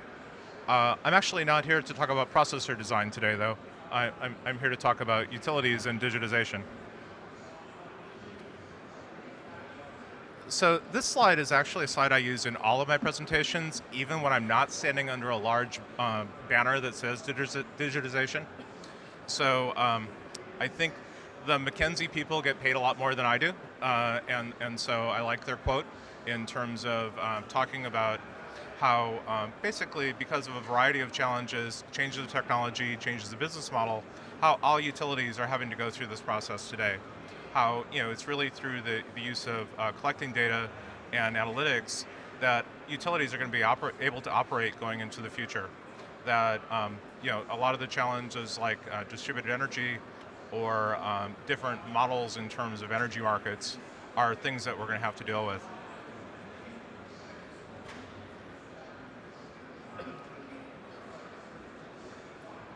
So one of the things that there's no shortage of in this show is IoT. And so, for me, I like to break down, we've been doing networking or data connectivity in the utility industry for a long time. What's the difference between what we've been doing and now what all of these different people on the show floor are talking about with IoT? For me, I still think there's a large value in the traditional SCADA world. If you're going to manage transmission systems, large generators, all of those sort of things, the ABBs, Siemens, those traditional companies, still very good at that. Still, that's their expertise. They've been doing that for 100 years. But on the other side of the fence, in behind the meter devices, in meters, or in some aspects of distribution automation, we really need to find a different way to reach further into the network. So how do we scalably provide the security that's necessary? How do we scalably use different types of networking to reach out to the areas where traditional utilities didn't connect things?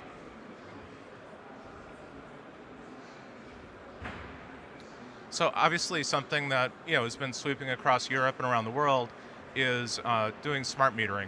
Now I was kind of surprised looking at the statistics. There are 2 billion electric meters in the world. I didn't realize only 700 million of the 2 billion are connected. And of the 700 million that are connected, 500 million of those are in China. So we're really in the 1.3 billion meters not in China. Only 200 million of them are connected. So there is a long ways to go in terms of getting connectivity to metering worldwide. So why do people want to connect? Again, I think for this audience, I probably don't have to explain, but obviously people want improved billing information. They want more detailed data in some areas, there are huge issues of power theft, and so you need enough data to be able to do analytics to detect anomalies. We want to improve service by having remote disconnect to be able to turn power on and off remotely. And again, we want to use meter as a service. So the meter is the last possible place where we can put a sensor as a utility to say, are we delivering good quality power? Is the voltage in range? Or do we have a power factor problem? And so the meter is a great place to look for that data.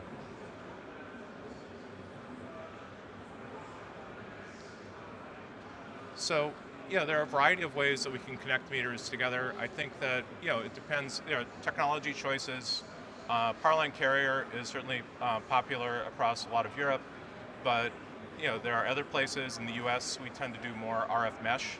But one thing that we're seeing, especially in places where maybe the utility doesn't have the expertise to manage a network, where you have a network carrier, a mobile operator, who can provide those services and provide connectivity to the meter. So one of the things that we're doing at ARM is now working more on connectivity management. So providing a single pane of glass to work with the carrier to provide that connectivity management, detecting which devices are connecting, which have a problem, which are maybe talking more than they should. So with that, Hello. I'm Rob. I'm a product manager for the connectivity management. So today, utility companies are collecting, they're delivering gas, water, electricity to their clients. In the world of tomorrow, it's going to be a lot more than that. We're working in a data-rich environment now where energy companies want to give that extra benefit to their customers as well as absorbing that information themselves. So we've been talking about IoT for years, and it's been very slow to come around, and the reason for that is IoT is very difficult, especially when you're working in an industry with thousands of devices deployed across the globe. And that's exactly the problem that we're trying to solve with our platform. So nobody wants to put all their eggs in one basket, but you have very real issues when it comes to connectivity. We're talking about complexity around different technologies. Generally speaking, cellular seems to still be at the forefront, but we're seeing competition coming in from NB-IoT, and smaller deployments might be using things like Wi-Fi and Bluetooth. And there's also mesh networks such as Sigfox and LoRaWAN. So that is one problem. Another problem that you will encounter is specific operator reach. So you have multiple operators in multiple regions where you have to have a contract for each one, a different SIM card to go into your different devices, different platforms you need to log in. You have to remember usernames and passwords. You have to deal with connection fees, possibility of having surprise charges on different bills because you've got overage or things going out of the normal bands. You also have to deal with fragmented management on different platforms. So having to keep track of that and all these different platforms and logins might not even know where to begin as a supplier.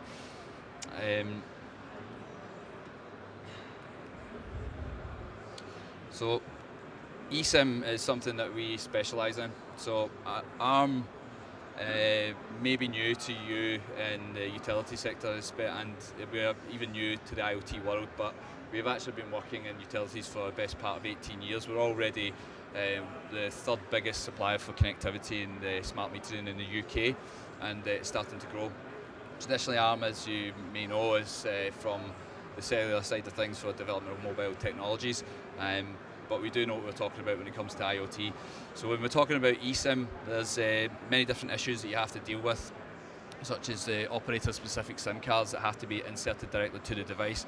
That's a problem for both the metering companies themselves and for the device manufacturers. Device manufacturers have to leave a space open in the device that can be opened up so the SIM card can be slotted in and then sent to the utility company, who then need to figure out how to configure it. Might need to go back to the factory to be done to do that, or you might have to deploy from the factory in small batches depending on where it's going to go. eSIM takes that problem away. It's a single SIM card that goes into the device with a global bootstrap that can connect anywhere in the world. Once it receives its connection as to where it is, it will wake up, it will call back to our platform, and the platform will then give it the configuration to become a local SIM card in that territory, which means manufacturers can deploy the same device with the same SIM card out to anywhere in the world.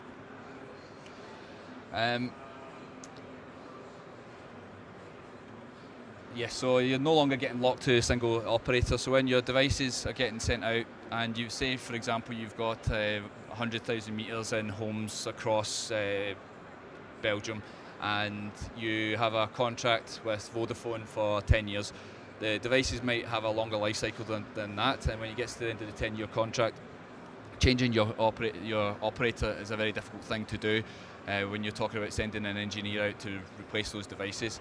Again, this is something that gets taken away with the eSIM, because you can just do it from the click of a button inside our platform. So no longer is an engineer going to have to scale a wind turbine to change a SIM card either. Again, that's something you can do with the click of a button as well.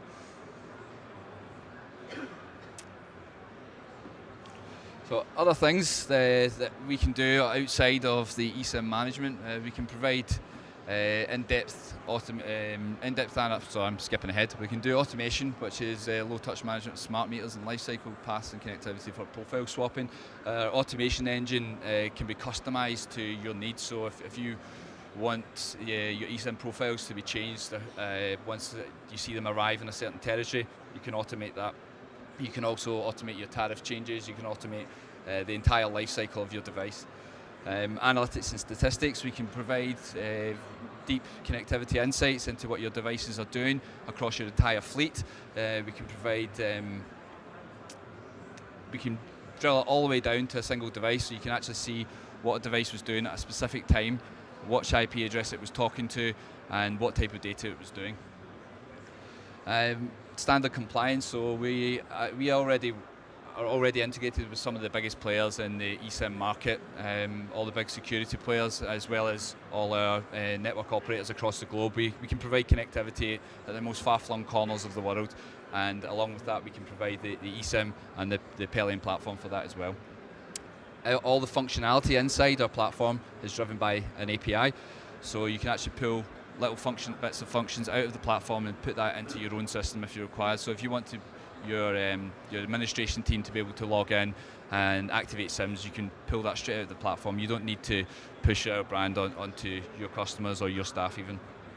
Our granular billing insights, so it's a single bill regardless of which operator you use, regardless of what technology you use. You will only get one bill, but you can break it down. You can go down and you can see every single little bit of information about what your device was doing, what type of protocol it was using, where it was sending SMSs. You can tell if it's been taken out of the device. And there's also a very low total cost of ownership as well. Okay. So a couple of key benefits of the platform. So you can see your entire deployment at a glance. As soon as you log in, you'll see a high-level view of what's online, what's offline, what you've got in stock, what's transferring in real time, which operators are transferring, which regions they're in, has there been any monitoring alerts, has anything gone over its data usage. You can see all this very quickly as soon as you log in. And granular user management, so similar to what I was saying about the APIs, you can tailor things to your needs. If you want your field engineers to access this to do technical troubleshooting where they're going to log in and switch devices on and off or change configurations, then you can make a user specific to that, but you might not want them to see the billing. You can take that functionality away. And on the flip side, you might have someone in the admin team that you only want to see the billing. You don't want them to be able to go in and change what a device is doing. We have extensive help documents for, we've got all our API docs are available in Swagger format, and we've got help documentation that can help you navigate through the Pelion experience, although a lot of it is quite intuitive. We document all our release notes as well, and there's also some extended documentation like white papers on EUICC and things like that. Our advanced analytics, as I mentioned before, immediately available inside the platform, and it's primarily it's all in real time. So our network integrations with all the different operators across the world. We rely on them and their network core to make sure that that information is available, but we unify it and make it in a standard format so that when it comes into us, it comes back out to you as the same thing, regardless of who you're using. And if we've got it available, we'll make it available to you. Monitoring alerts, if you've not got time to sit and stare at graphs all day, we can just send you a text message or an email to let you know that one of your SIM cards is strayed from the pack or one of your LoRa gateways has gone offline. And custom metadata, so if you have quite, like I was saying before with the engineers, you might want to put a diagram of exactly where a device is located inside a really big building, or you might want to put an instruction manual in there. You can add that. You can add your own nicknames and your own device numbers, and that will feed into your data, and it's available in all your reports. And it makes it a much more customized experience to you as a user. So overall, as a result, you get a unified IoT experience. So as a utility company, we aim to take away the headache of having multiple technologies, multiple territories, lots of different SIM cards, different data feeds to deal with. All of this, we try to make it so that you log into one single place and get all of the information you need straight away. Moreover, with the eSIM technologies, we can now do it with one single SIM card. So it's one SIM card, one platform, all in one place, one bill, done. Yeah, so that's about it. So we are actually in a booth just over here, not far away at all. If you want to come over and hear a bit more about the platform, so obviously I can't tell you everything in the space of 10 minutes, but we have quite a lot of information available at the platform, and I can give you a demonstration as well. Thank you. Thank you, Rob. Any questions? We've got the cube here somewhere.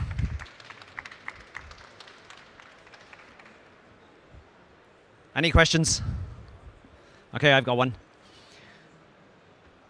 The ability to use an eSIM, as you said earlier, people were climbing up towers to put in replace a SIM card or whatever. What other kind of opportunities does an eSIM bring to adding connectivity to devices? It brings opportunities for everyone involved in the entire chain. So the device manufacturers, it makes it a lot simpler for them. They no longer have to have in-depth conversations with the utility provider to decide what configuration they need to do for different devices. The utility company, on the same example, no longer have to find out which APN they need to use in Brazil, which credentials they need to use to log in France. It's a single SIM, use our APN, and it's done and dusted, and the only thing you have to worry about is how much you're paying, and we do that for you as well. It's not like you have to go and negotiate with your Telefonica to get the best price available. You just tell us where it's going and we will do the rest. Okay. Any questions? God, everyone's getting off very light today. So you guys are over here, you have your own the booth? Yeah, I think it's written up there. AJ 45, but it's literally, if you go to where the France booth is, we're on the right-hand side of that. Yeah, and you know, for all of you working in the energy sector or in any industry, if you open any piece of kit that's got some sort of connectivity inside, there'll be some sort of a chip in there, and more than likely it's one of ARM's partners, right? So it's under the covers. I think we have 75% of the world's population has our technology on them at any given time. Of the entire population of the planet? Yes. That's a big number. That's a good market penetration. Thank you very much. Thank you very much. Cheers now. Alrighty, so next up. Whoops, I just hit the wrong presentation, my bad, sorry. So we have Massimo.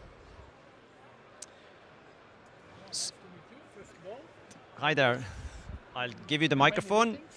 Right, so we have a distributed ledger and blockchain session.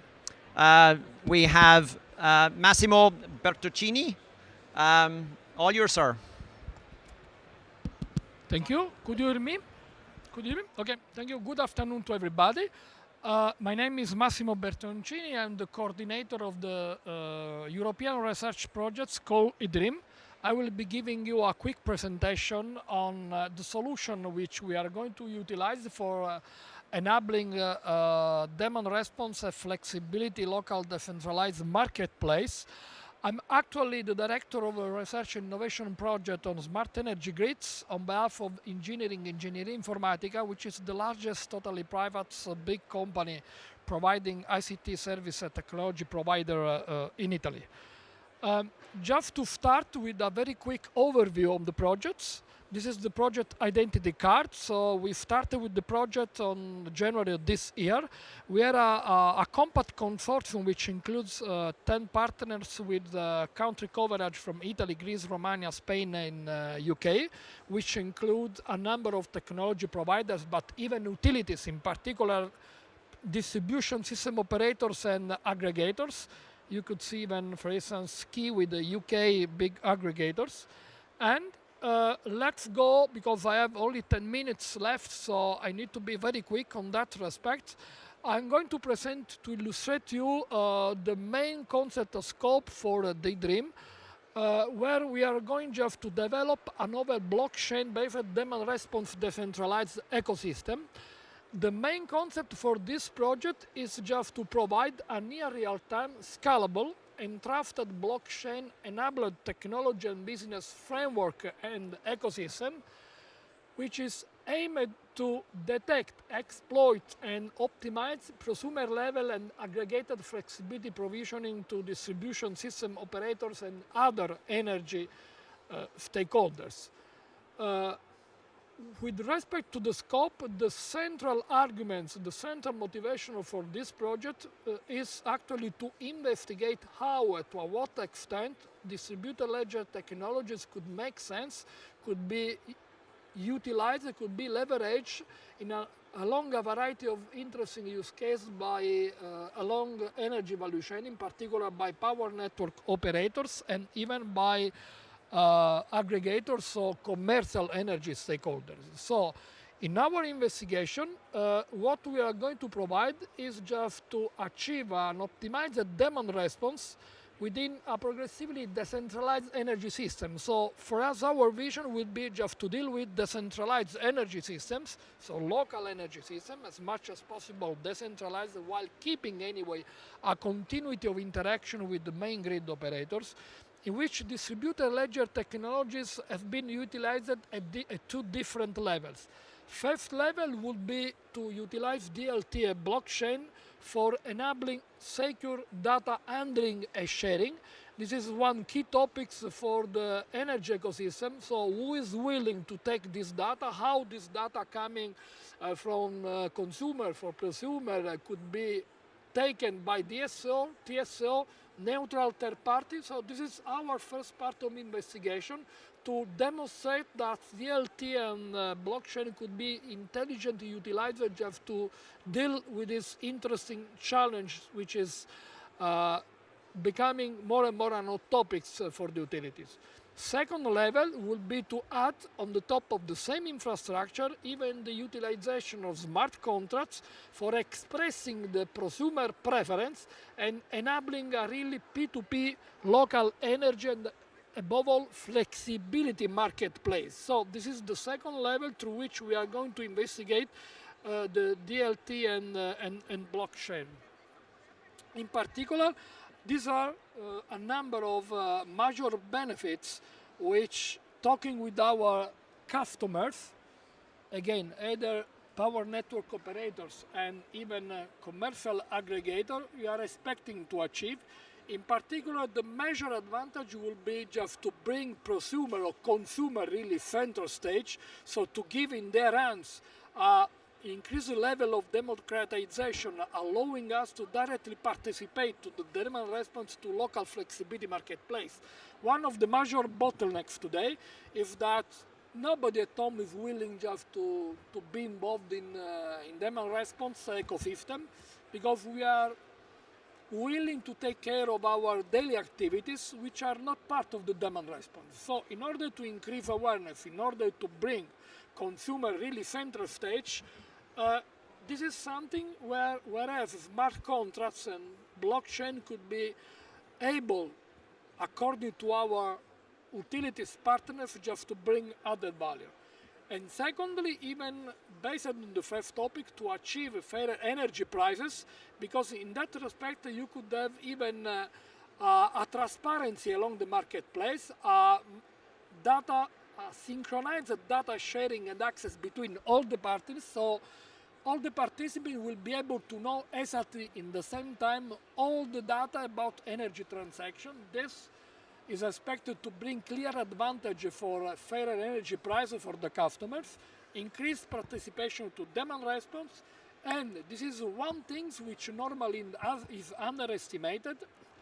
The normal players, aggregators, or other commercial players which normally are engaged in demand response are underestimating the administrative burden, the transaction cost, which normally are quite high. And blockchain and smart contract could even reducing this, because you could even on the fly creating the option for enabling micro contracts on the fly, for creating the condition for on the fly verification, assessment of the effective shared flexibility which that specific customer was effectively activating. Having said that, this is our vision, where distributed system operator and aggregators are normally cooperating with either individual prosumers, either with, and you could appreciate here the real P2P dimension, either with the coalition of prosumers. So one of the major bottlenecks right to now is that normally aggregator or utilities normally are in a bilateral way talking one each other with you as prosumers, with prosumer B or with other prosumers, but there is no interaction between different prosumers, so there is no possibility for prosumers just to interact one each other to create a dynamic coalition with a view just to stimulate even more powerful that communities of prosumers and to achieve fair energy prices, as I mentioned it before. This is in a nutshell where we are having, we are building this trusted P2P decentralized energy and flexibility tradings. As you could see in the future, we are building, but not starting from scratch. We are even further elaborating and building on the top of a already consolidated marketplace platform, initial marketplace platform, which company-wise we developed in one of our former projects, and we already sold to a number of utilities in Italy. Where we are having, you could see that we are leveraging on the combination of IoT for what concerns the single device, either at home, either at building level, with blockchain and smart contracts. We are utilizing private permissioned blockchain over the top of Ethereum. And in our case, we are started from the basic hypothesis in which prosumer nodes will be transacting energy flexibility with a central energy market operator. So this is not business as usual. This is, of course, not the expected 3.0 version of blockchain where you are having a DAO, for a decentralized automated organization taking care of everything, but it's something which is of utmost importance for the utilities, not only for the energy stakeholders that we are having in our project, but even with other utilities where we are working with in other sister projects. And as I mentioned before, in our Ethereum projects, we are utilizing a multi-level blockchain proposition where DLC, first of all, are enabling this distributed tamper-proof metered energy consumption data and even cleared energy flexibility transactions.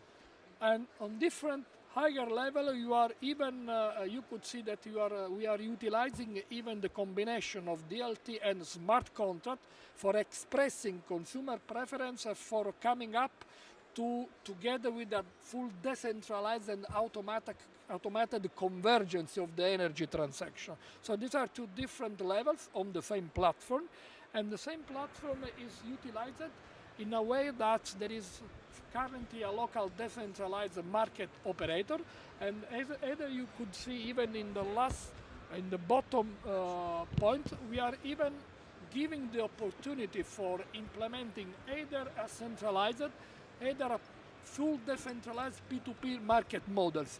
As I said before, there could be even the possibility for enabling the coalition or the formation of the setting up, the settlement of dynamic coalition of prosumers through which different prosumers could be even interacting one each other in order just to deal, in order to talk directly, not individual, but to have more power in front of the energy stakeholders.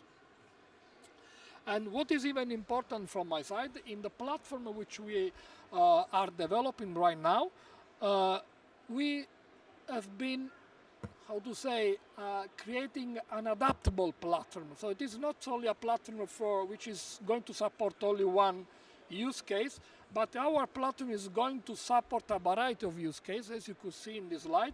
We are supporting energy trading end per end, so energy prosumers selling energy and consumers acquiring energy, thank you. And we are having even the possibility for, and this is the main scope of the Dream project, so where we are pushing, we are investing a lot of resource, end per end flexibility trading, so you could see end prosumers versus a variety of aggregators insisting and offering, like energy supplier, the possibility for exploiting as much as possible the prosumer's flexibility. And as a special case, we are having the possibility for one-to-end flexibility trading. So in our generalized platform, it's a special case where we are having a market operator role, which is could be taken over either by the aggregator, as eventually by the power network, by the DSO, in some special case. In that case, the DSO is playing the role of the technical aggregator.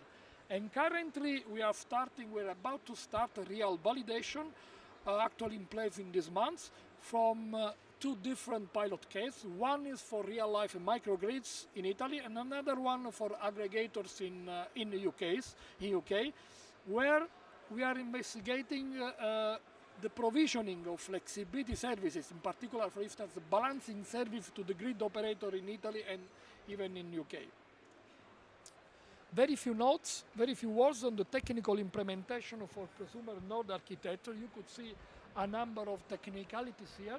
We are utilizing parity advanced Ethereum client. You could see on the right, even on your right, even the architecture of the nodes. And currently we are exploring the capability of proof authorities using our validation engine. So for the time being, it is not necessary to go and to utilize the consensus mining, external consensus mining. But we are quite ready, and our design is quite adaptable to utilize it, to switch to proof of stake as the maturity of this technology will become sufficient enough to allow us just to develop scalable, stable software, and we are having support for Solidity 0.4. Just to add, to come to you that we are possibility for different configuration supported. So the first and simplest, very simple, I would say natural configuration is to have the complete overlapping between prosumers and miners. So energy prosumers are directly hosting blockchain nodes. This is not an out-of-the-box solution, and normally the nodes are rewarded from mining, but also for being active part of the system. This is one solution which, even coming to the rolling out of the system, is suitable for large prosumer.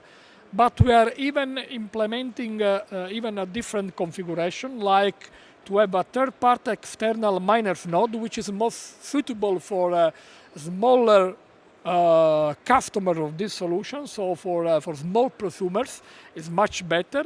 where mining rewards are the only incentive for running nodes, and even we are even seeing how much potential hybrid configuration could make sense in our investigation, in our experiments.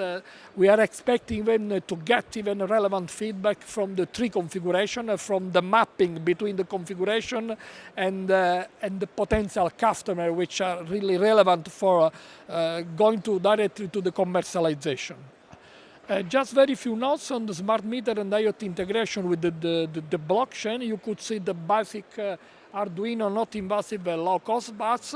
We are currently even working even with the train just to investigate how even we could have even company-wise more powerful hardware, thank you for the last minutes, hardware which would be even embedding the smart contracts even negotiation.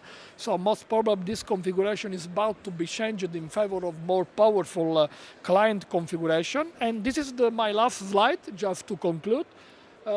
Just to present the 2 pilot files where we are carrying out our investigations. UK pilot, where we are having P2P blockchain marketplace for aggregator flexibility management. And this is a Kiwi Power aggregator and Teesside University working on this pilot.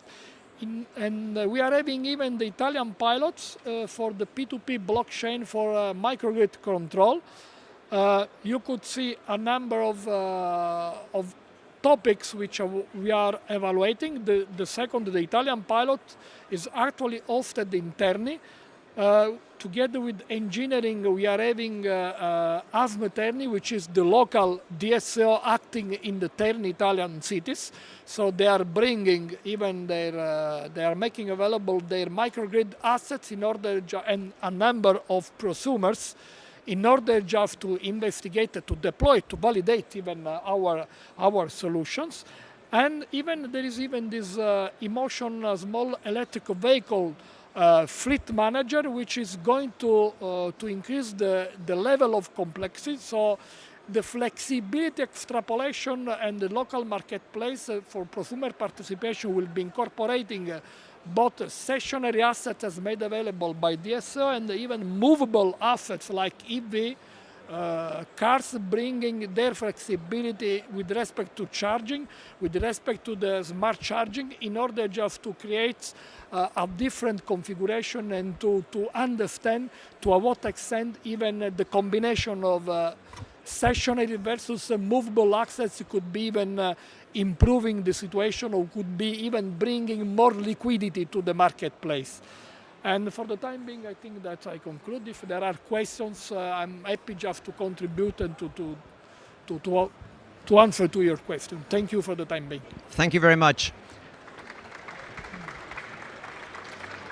I have one question for the audience, right? I've been working in the blockchain space for the last 12 or 18 months. I commend you on the presentation. You got into the gory details of Ethereum and how you're future-proofing some of the stuff.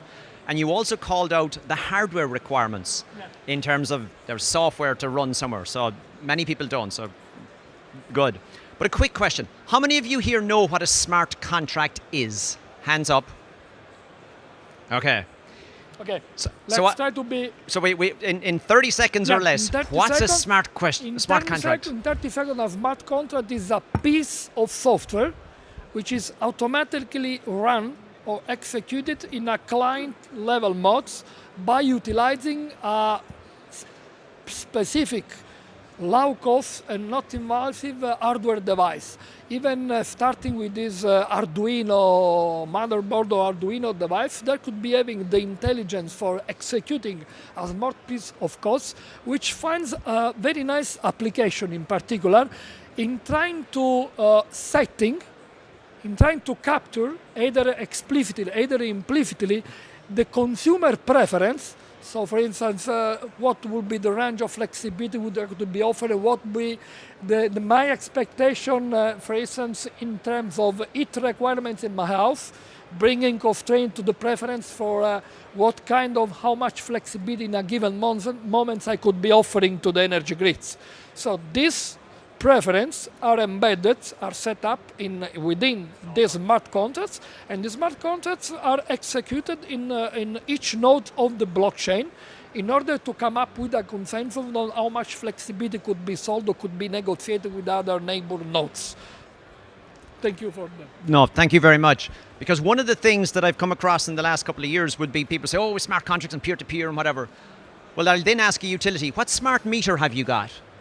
Can you deploy a piece of software onto that smart meter to run the blockchain agent that will create the contracts?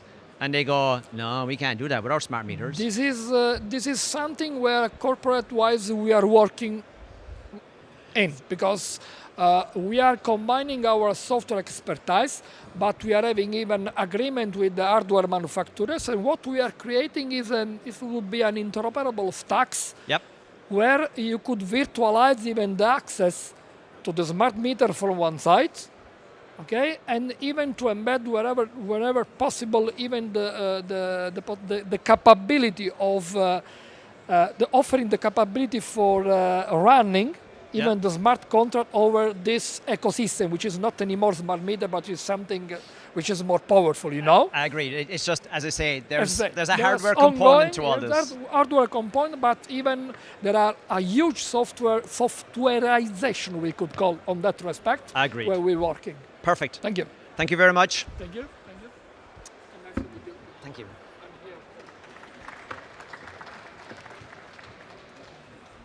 Okay, we're slightly behind schedule, but we've got a pretty busy topic. Next up, I'd like to welcome Oliver Schrodel from Siemens. You're an expert in the distribution systems automation. All yours, sir. Oh, thanks a lot. So, my name is Oliver Schrodel. Nice to see you here all.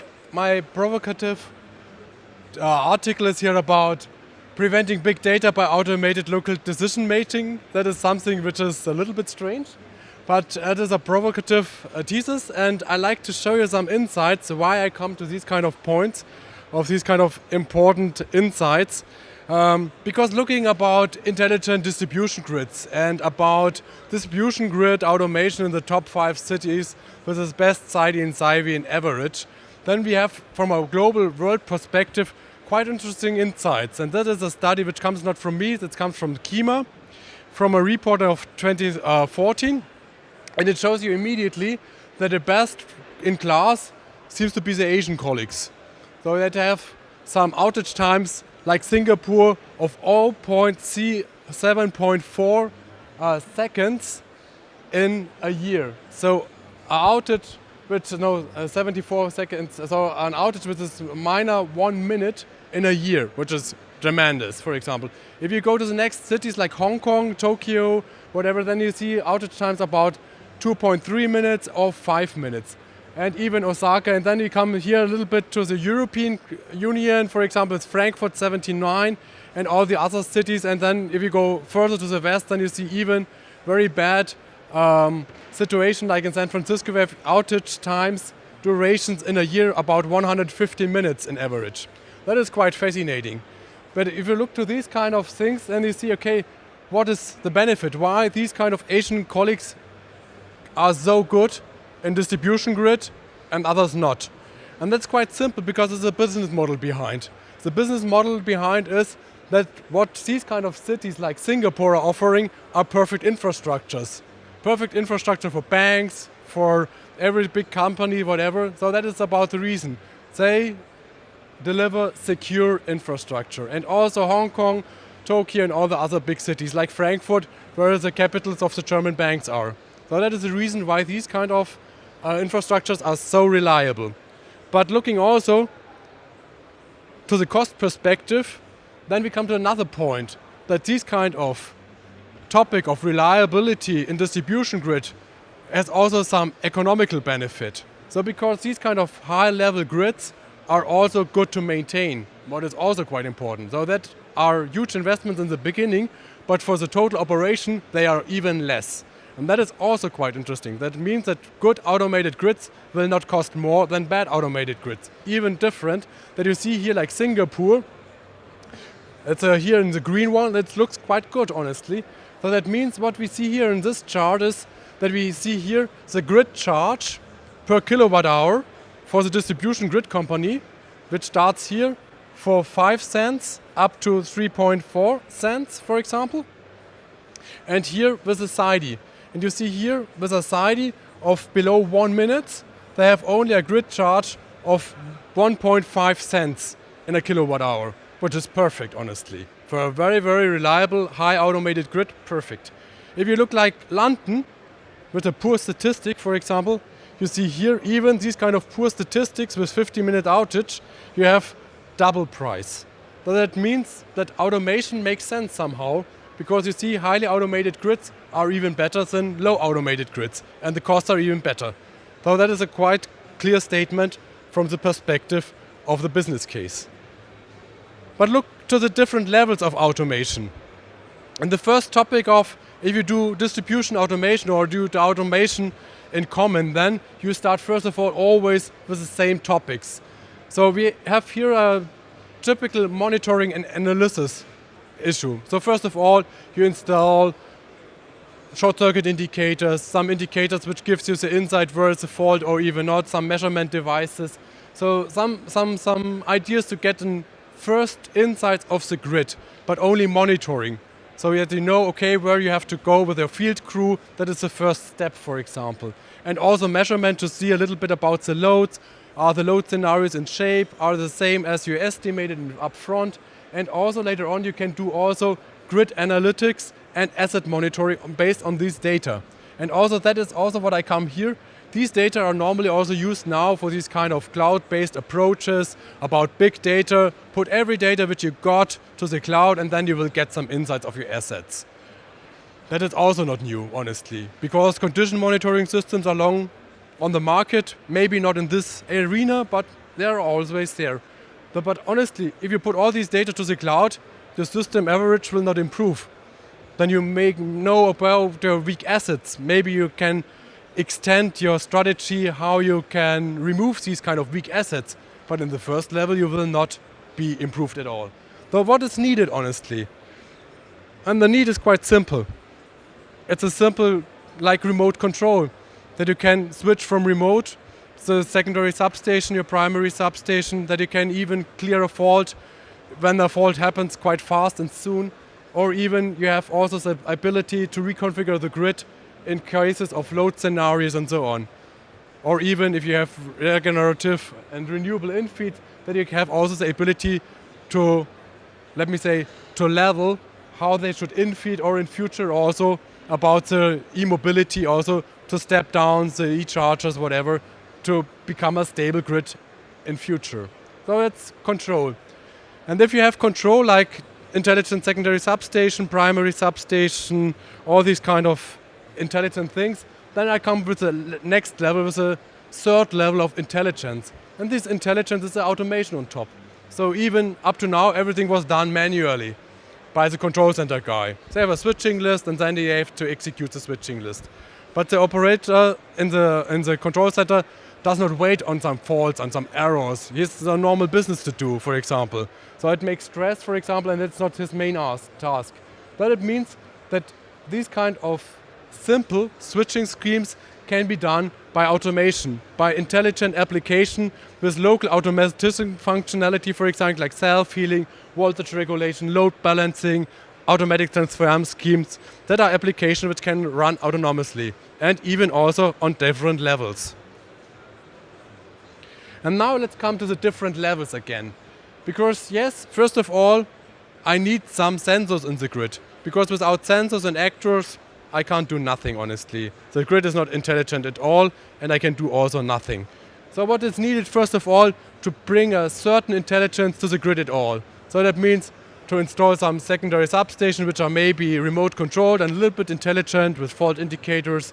That I have some reclosers which can communicate, which can give me some insights of the grid, how the power flow goes and so on. And all these topics which comes to the primary equipment at all to put some intelligence on this. And then there comes the next topic. All these kind of data can be aggregated. Can be aggregated, for example, here in a semi-distributed solution. So that means all the data can be fit together in a primary substation. Because in a primary substation, I have already the circuit breakers, I have the transformers, and I can also collect the data from the field below, so that I get a fully picture of the primary substation, of the medium voltage and of the low voltage grid below. And then I can also do some kind of regional applications running on specific regions where I have the problem or the needs to improve SAIDI, voltage regulation, for example, and so on. And also, we can go to the next level, put all these data together to a central control center-based or also cloud-based solution where all these data from the grid goes to the next level for monitoring, control, and so on. But honestly, without these kind of levels before, this kind is useless. Because if you have only this kind of knowledge that assets are weak, you will not improve your indices and your KPIs. Yeah, and what is the idea? The basic idea is to have a holistic approach. So to put everything what you need for your specific use case, for your specific needs, as distribution grid operators, municipalities, and put a holistic approach to say, okay, I need some automated ringman units, I need some intelligent substations, I need some applications in the control center for my specific area. And that is exactly what we say. So we do not go with one fits all. So you need a control center, you need a DMS system, and then everything is fine. That will maybe work, but nevertheless, it's a little bit different that you have to reflect all the infrastructure. Yeah, and what I come now for this kind of special topic for today, so not to bring everything direct to the cloud, so even something can be also done on a regional basis. And that is quite interesting, because if I have these kind of data already, for example, in the primary substation or in a certain region, then I can think about if it's maybe the best idea, first of all, not to gather all the data to the control center, to a big DMS system. Maybe also some problems can be solved locally, even better and faster, as to put it first to a big control center, to a big cloud-based application, and later on coming back to the real decision. So more like a protection relay. A protection relay has to be fast. So immediately if there's a fault, it has to trip and has to secure the asset behind. It makes no sense to bring the measured values to somewhere else, come back, and then taking the decision, because it's time consuming and also makes the things more complicated. So sometimes some special application can be run also on a regional basis, and that is quite interesting finding. For example, in Germany at NetzBW they did a study, and they did a study on the grid statistics. So where are the weak points in their grid? And they figure out, okay, 80% of their grid are quite fine, but they have some issues on some rural areas, for example, on some old grid parts where they have specific problems. And these specific problems are regional-wise. So maybe here in this region, maybe here in this region, maybe here in this region. So it makes no sense, for example, to put these different regions on a central solution. So maybe it's a better idea, for example, to put a kind of a regional controller, a kind of a regional autonomous application provider in a region, for example, to have this kind of functionality of self-healing, of kind of load management locally, overload reduction, area voltage control, so keep the voltage in a specific area in shape by transformers, by step changers and so on, and automatic source transfer, so if you lose one source, that it's automatically switched over to the next one. And that is quite helpful, because in this kind of areas, for example, of NetzBW, where we have these kind of problems with the outages, you can immediately start on a very, very limited basis, on a very, very small area, maybe on 50 substations, secondary substations, to have these kind of transfer schemes. And if there is a fault on a line segment, immediately the automatic will take over and will clear the fault, isolate, and reconfigure the network. And this is also in line with the rest of the architecture, because all these data are going to the control center, it can be controlled by the control center, and it can also used for further information. And now the topic a little bit more, coming back to my provocative thesis in the beginning. So if I do like a protection relay, most of the stuff locally, I can also do these kind of things without cloud-based applications and all these kind of nice analytics topics. But nevertheless, it's also the key for these kind of applications. Because from the distribution grid, we get a lot of information.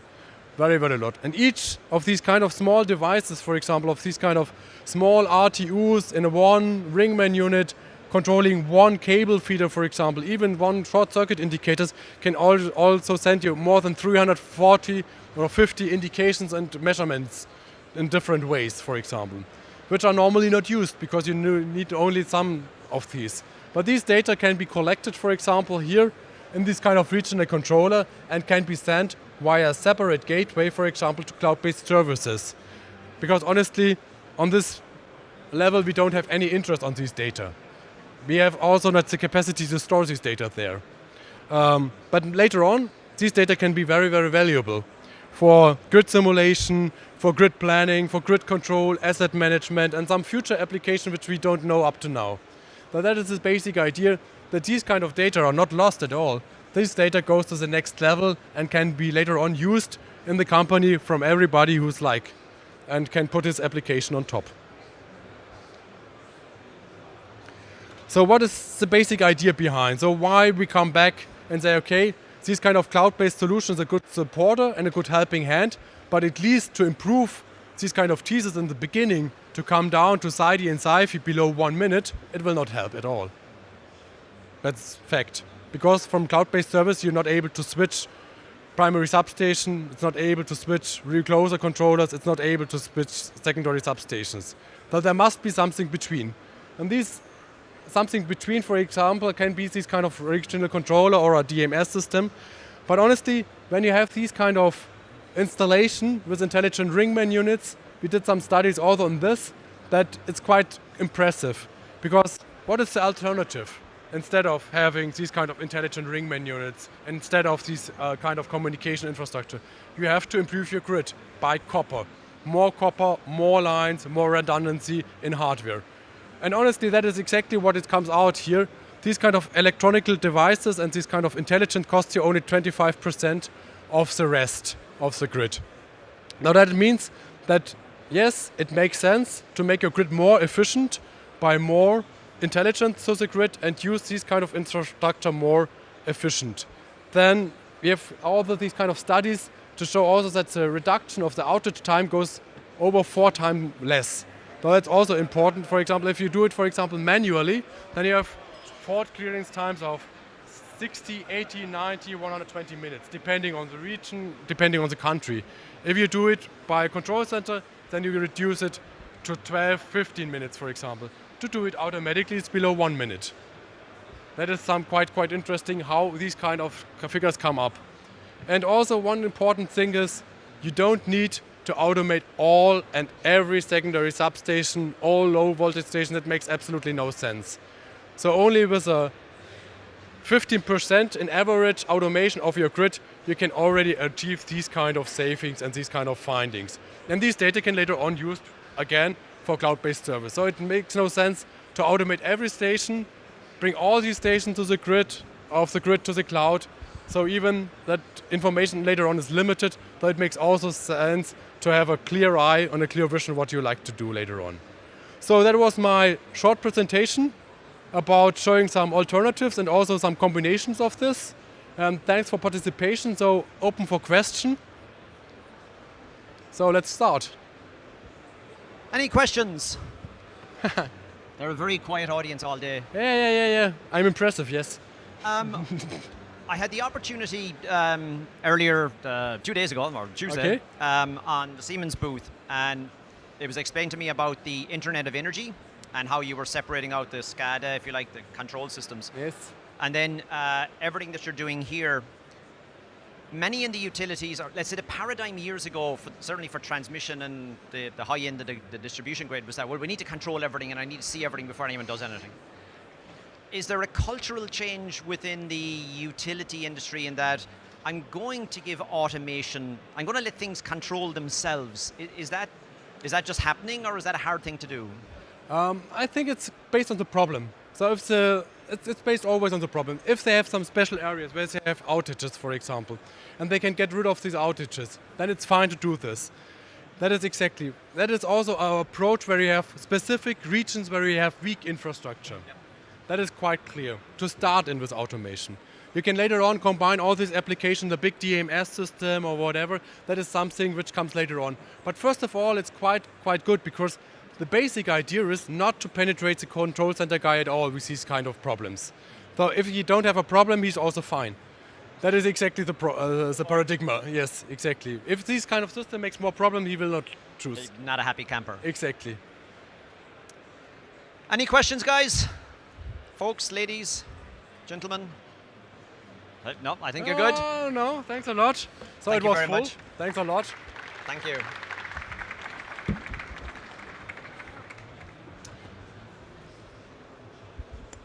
Alrighty. So next up, we are here. We have a change in speaker. We have Mathieu Fusilier. I'm sorry, I had to look at the badge again. From Amazon, talking about machine learning and AI. Mathieu, all yours. Thank you. Guten Tag. That's all I know in Austrian, so I'm going to switch to English for the rest. My name is Matt Fuselier. I am an IoT architect with Amazon Web Services. I work in the professional services team within AWS. And as such, I have the pleasure to work directly with AWS's customers from discovery and early on figuring out their use case on to designing an architecture for their solution as well as implementing that solution. I've worked with many industries over the last few years, so I'm not per se a utility expert, but I worked with utility companies as well as energy, oil and gas, healthcare, and many other industries as well. So hopefully I'll be a good voice for you today. And I want to talk to you about how to get business value out of the AWS platform, specifically through machine learning on top of time series data within AWS. So let's see, here we go. So this should be pretty familiar to all of you. It's something that I've heard over the last day and a half, and there's really a proliferation of generation sites for all of the energy across all of the different areas. If I take solar sites as an example, you go also from a very small residential scale generation sites to large utility scale sites with commercial in the middle. Never really work on an interplanetary site, so if you have some of that use case, I'll be interested in hearing from you. That could be a cool project. So you have a variety in size of the assets, as well as in what kind of assets, right? So if you think renewables, you have wind, you have solar, you have more and more electric cars and batteries that are going to be on the grid, as well as data that could be coming from smart building or smart home, heaters or thermostat and stuff like that, that you have to really take into consideration when you talk about what kind of data you want to harvest and what kind of data you want to make decisions on. This poses a lot of challenges for our customers.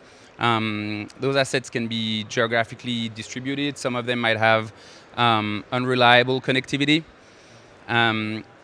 They're also very different. Even within the solar as an example, you might have different manufacturers. The layout of a site, a small site and a large site, is going to be very different.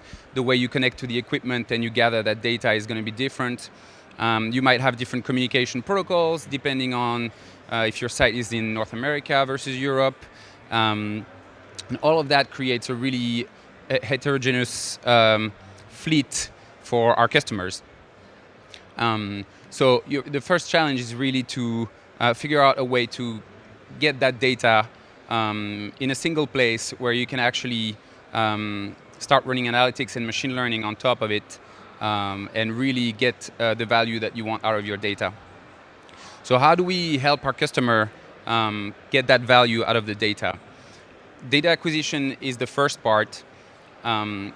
we have a lot of services within AWS and our IoT suites of services that can help onboard that data, solve those challenges of multiple heterogeneous communication protocols, spotty communication, and things like that. And that's really the first part in getting any value out of your data is collecting that data. A lot of customers we work with have they don't have all of their data.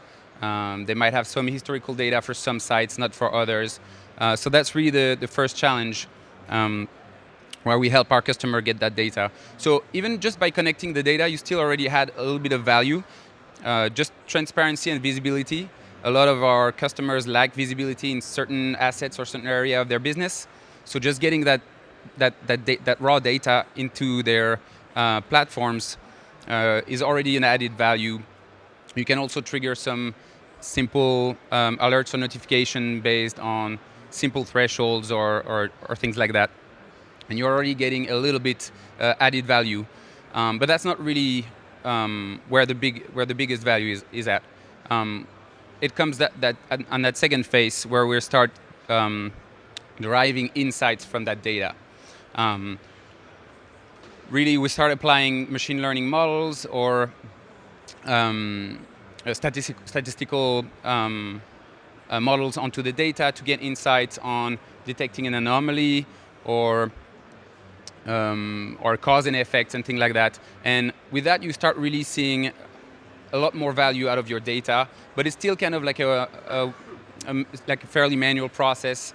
We might go through that process a few times manually and figure out, what's the confidence in the model, making sure that everything is as expected. And the full value comes with really data-driven innovation, and it's really when you start making autonomous decision out of those models. So if you think of, for example, predictive maintenance, in that second phase, you might have a model where you can run it manually, have somebody review it, and say, yes, this is maybe a good thing, let's order some parts and schedule a technician to go on site and replace a piece of the equipment.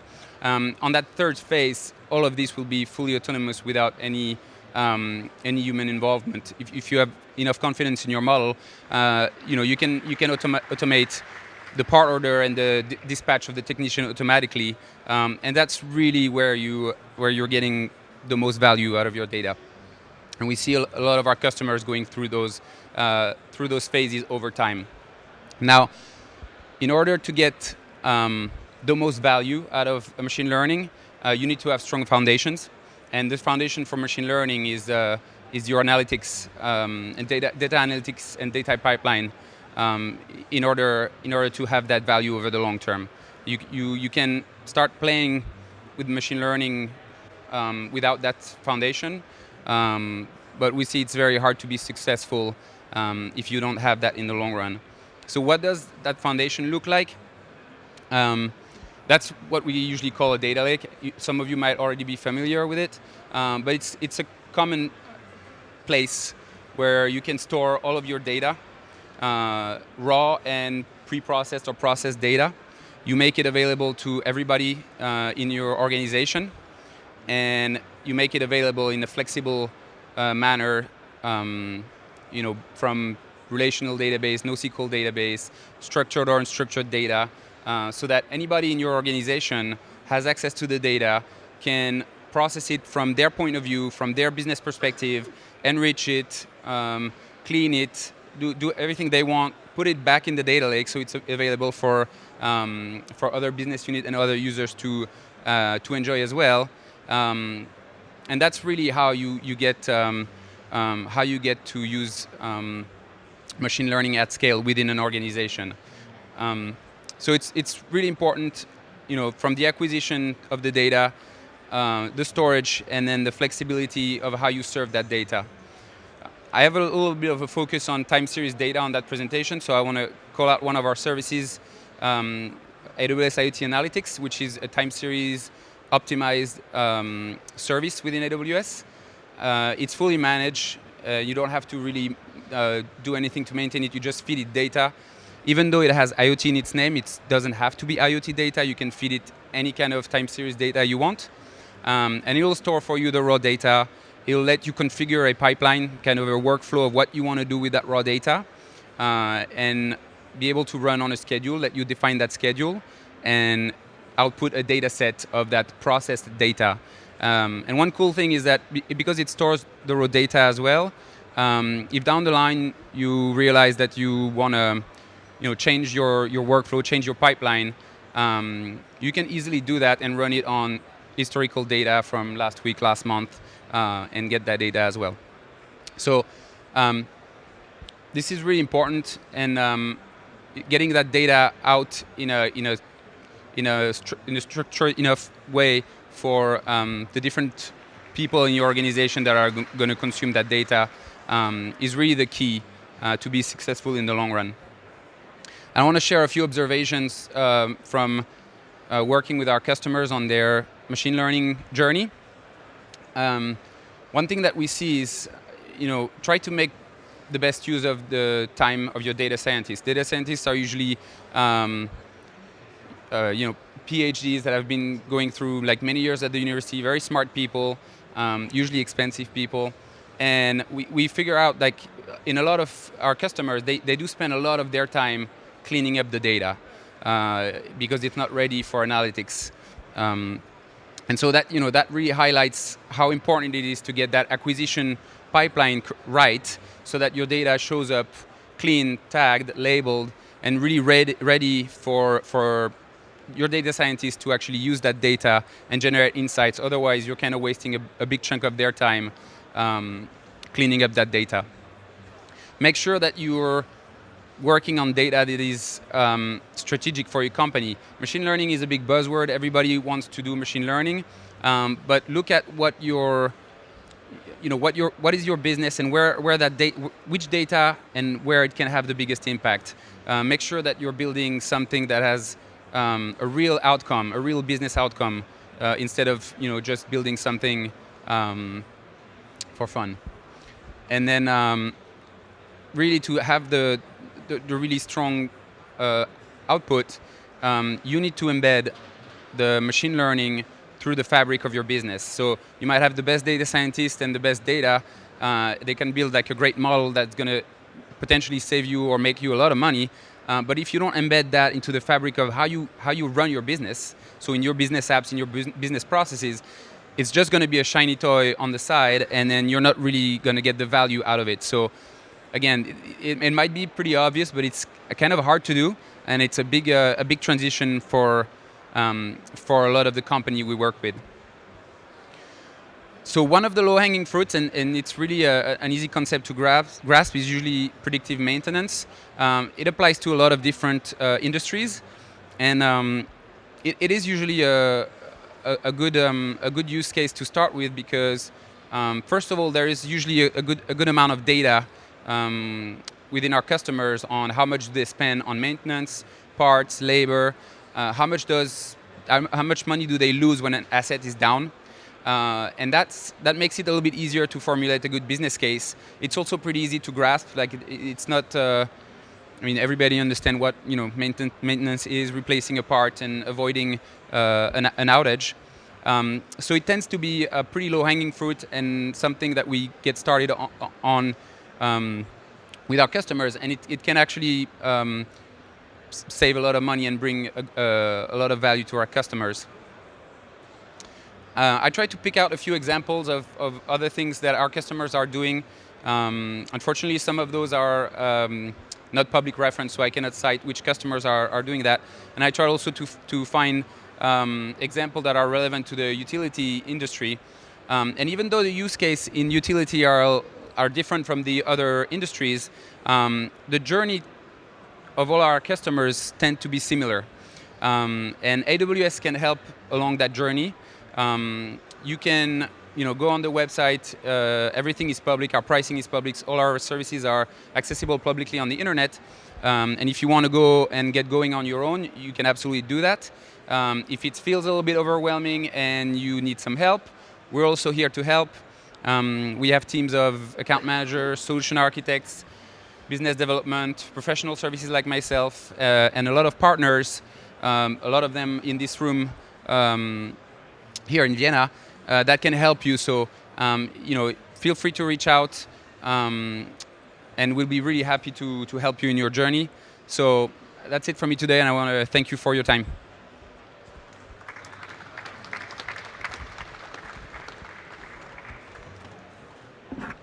Thank you very much. Any questions for Matthew? There's one here, and I need the AWS cube.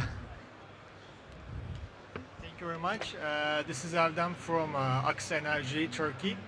I just a little late for your presentation. Maybe you mentioned about that while I was not here, but I would like to ask a specific question about energy trading. Energy trading. I mean, energy trading. Energy trading. Yeah. I mean, I just saw that you're also dealing with electricity price forecasts under the Amazon Web Services. But what sort of services or benefits that you create in terms of energy trading? Like in terms of energy trading, I mean the electricity trading itself, of course. I mean, what are the benefits that you can offer for your clients? So. I think by training some machine learning model, you can start looking at market data and start predicting the price of the energy. You can also look at your own. If you're an energy provider, you can also look at your production and start making prediction, based on weather and things like that, on how much you might be able to generate. And crossing those two streams of data, you might find the optimal time to trade energy and maximize your profits on those trades. That would be one idea. Any other questions? Come on, don't be shy. It's only 45 minutes before the bar opens. Question here. If you can pass the cube. Thank you. When is Amazon in Europe doing the same as you just started to do in the US, I think, to become an energy supplier, to have a closer tie to the customers? Mm-hmm. Oh, I don't know about that question. I know that Amazon proper has a generation of electricity, but I'm not really familiar with what they're doing in Europe. But if you wanna, I can put you in contact with the people who might know. I'll leave you my card, and we can exchange contact.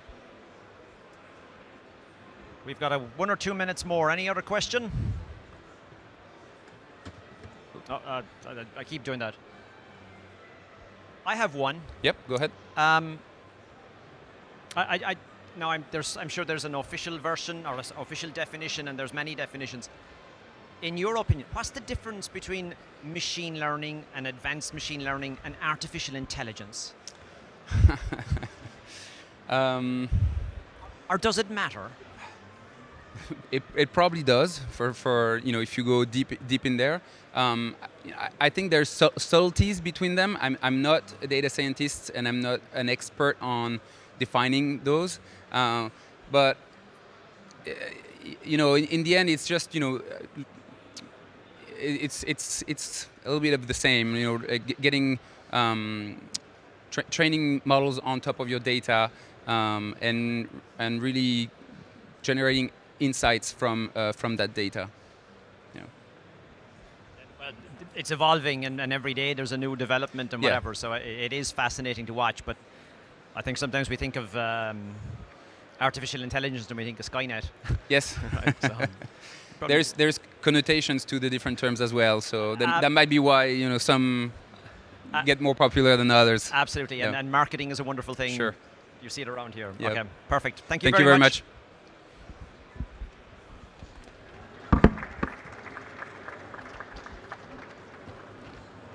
Okay, we're getting into the final stretch. So, a topic that's I have a particular interest in around the hydro industry. I'd like to welcome Herfried Harreiter from Verbund, who will talk to us about the digitization issues within the hydropower industry. All yours, sir. So, this will use this one. This one. Okay. Okay. Mr. Chairman, thank you for a kind introduction. I'm talking about digitalization issues in hydropower industry, and the key question is to combine an old and mature technology with new technologies. At the beginning, just some words about our company. Verbund is the largest Austrian utility. We are dealing with the field of generation, mostly of hydro, also a little bit wind. We are also active in the field of trading and sales, and then we are also the national transmission system operator belongs to our group. From the generation Verbund hydropower, we operate 127 hydropower plants with a total installed capacity of 7,700 megawatts, and we have additional about 400 megawatts wind in our portfolio. From our companies, we have experienced more than 70 years in these fields, and from the workforce, we are about 1,400 people within our company. As I told before, hydropower is a very mature technology, a very old technology for power generation. And when we're starting our discussion regarding digitalization, we make the first an analysis of our status. And what's the status? The status, typical European hydropower plant is we have full remote control, we have SCADA systems, we have a lot of online monitorings and sensors in the equipment, but not only for the generation equipment, but also, for example, for environmental monitoring.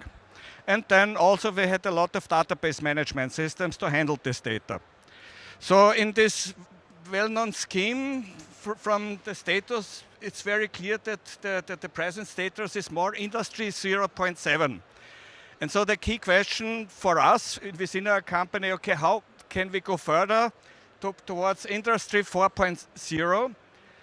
And in our internal discussions, we have identified two main development areas and two main initiatives. The first initiative from our digitalization process handles with workforce management. We call this project Digital Workforce Management. And the idea is to support the typical work processes, for example, for operation and maintenance of our power plants, with a cross-IT solution, but using already existing applications, for example, our ERP systems like SAP. The other initiative, what we call Digital Hydropower Plant, is that we have developed some kind of testing ground, some kind of playground for testing new applications. And if the results of these new applications, the idea gives interesting results, then the next step would be the rollout about the whole fleet. The first project, Digital Workforce Management, here is the basic idea to support the whole work process in a power plant, in a production facility, by different digital tools. And here you have this typical work process in a power plant. You're starting with the work preparation, then you make the planning, then you make the scheduling of your staff, then you execute the works, and then at the end you have documentation and confirmation. And in the status, we use a lot of IT tools for this process, but sometimes we use also still paperwork. And so the idea is to make a tool to support this whole process. We're starting with the planning period by mid of last year, by mid of 2016. And this planning period lasts 1.5 years, because at the first step you had not to think about the technology. The first step is to think about the processes and to make a detailed process analysis. And based on this detailed process analysis, we decided, okay, which tools will we use for the whole project Digital Workforce Management. And now we are in the implementation phase. So we are now for the development of all these tools which we want to apply. Now actually we are starting with the first rollout with our test implementations, especially by using mobile devices. The project will be finished with the total rollout of the workforce management system by the end of 2020. I want to go not more into detail, but it should be also shown all the different tasks which we have to bear in mind for development of these tools. For example, you have here the whole documentation. You have here many parts, for example, of human resources management, and also for procurement, travel management, and so on. And the idea is to use, especially for most of the tasks, for example, for the workers on site, use also very often mobile devices. The second initiative is what we called our digital hydropower plant. Because as I told before, we have 127 hydropower plants. We've chosen one of them. It's not one of the largest. It's a medium-sized hydropower plant on River Mur in the province of Styria with a 20 megawatt capacity.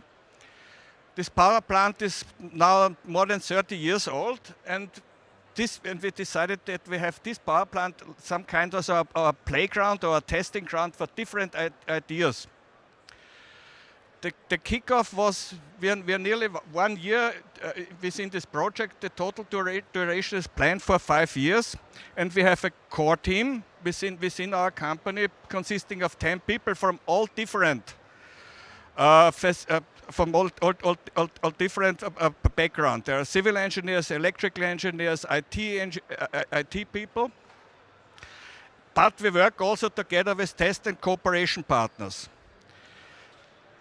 These test and cooperation partners are other companies, but not only companies within, for example, for the electricity business, but for example, with other production companies. For example, we have a lot of cooperations, for example, with companies from the pulp and paper industry, which from the organizational background quite similar to a production process.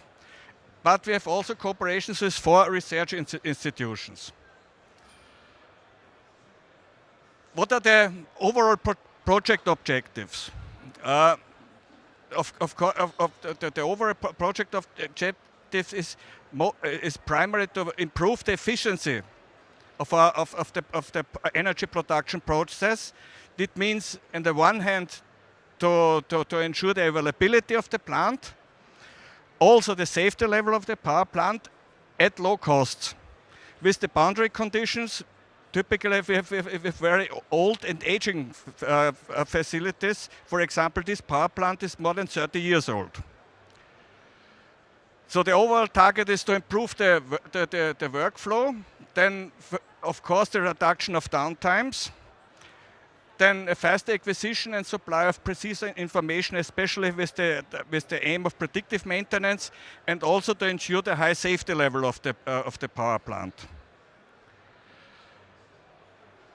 Here you have an overview. We have here on the one of our different initiatives. Here you have the real power plant, where we have, as I told before, we had a lot of already existing sensors within the power plant.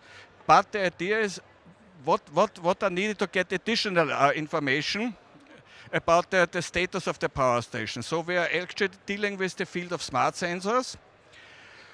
Also, we have some ideas regarding drones, but because this is a hydropower plant, we have also to look under the water, and so also we're dealing with autonomous vehicles on the water as well as below the water, in order to get the right information about the condition, not from the power plant itself, but for example, especially in the reservoir area, which is also very crucial sometimes for the operation of the power plant.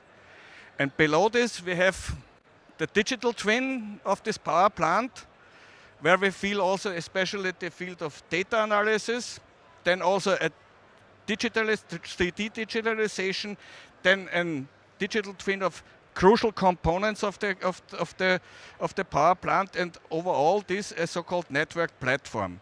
And then, as a link between the real world and the digital twin, the so-called tools for interactive troubleshooting.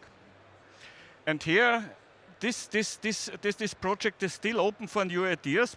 If there are good ideas, we discuss about this in an area what we call think tank. And then, if it's interesting, then we decided also to make the test installations here on this power plant. Some examples of actual projects. One are the so-called hydrographic services, a very important part for operation of hydropower plant. How is the condition in the backwater in the reservoir area, especially with aspect, for example, the flood prevention. Typically, it needs a very big effort to make the right measurements, and what we are testing is autonomous vehicles on the surface using echo sounding equipment for the investigations of the riverbed.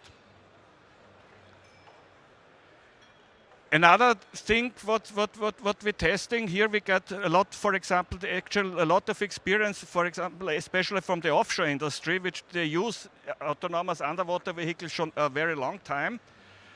And our idea is not to use only the camera, but also to combine this equipment with, for example, with special measuring devices, for example, laser measurements. And the idea is where we use this equipment for underwater inspection of turbines, of weirs, of locks and bottom outlets. And the advantage is what we expect is, for example, to avoid in the future dangerous dives, because without this equipment, you can only go to this installations using a diver. And also that we avoid, for example, long downtimes, for example, when that we avoid the watering of the whole equipment. Another part is advanced data analysis. Also in an old power plant we got a lot of data, and the idea is to use this data for example, for predictive maintenance. And the idea is to get early anomaly detection and also a reliable failure prognosis in order to reduce downtimes, and also precise timing of maintenance and overhauls.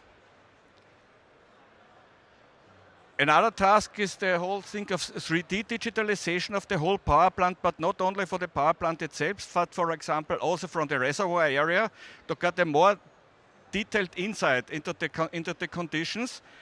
And on the other hand, to develop a virtual interactive power plant with live data from the power plant, not only, for example, for failure detection, but, for example, also for training purposes for new staff.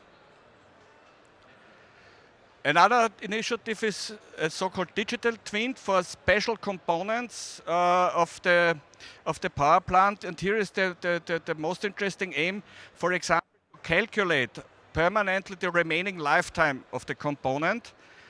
And then with this data information, we can optimize our maintenance procedures. Another initiative, as an example, the so-called interactive troubleshooting. And the idea is when you have, for example, a failure in the power plant, with these tools, the man who goes to the plant in order to fix the failure, to get a very good support, for example, by using, for example, some mobile devices, and then he get the precise and quick information about and all relevant documents in order to fix this failure. And also a very big task is the network platform. As I told before, we got a lot of data within the power plant, but on different databases. And therefore we develop a platform to use all development data sources and provide, for example, this data for a data analyst or for a maintenance planner, also with the overall target of predictive maintenance. And then, last part is also the exchange of know-how within the hydropower industry, but also with other industries. And we had in this year a workshop here in Vienna with participants from all over Europe, where they reported also about the digitalization issues. And by next year in April, we have the second workshop here on the Technical University in Graz. So now at the end. So what's our first experience? One one experience is I think it is necessary to look not only within the energy industry, but also to use the experiences for other industries. For example, we have very good exchange of know-how from colleagues from the pulp and paper industry as well also from the steel industry. What we also try when we get promising new digital technologies, I think that they are used more frequently in our industry. But was a very important task is always to do, okay, what's the economics behind dahinter? Improves the efficiency and improves also the cost structure. But I think the last point is the most important. Digitalization also in our company is not primarily a question of the technology. It's also a question of the change of the internet culture and also of the of adequate support of the management. Thank you.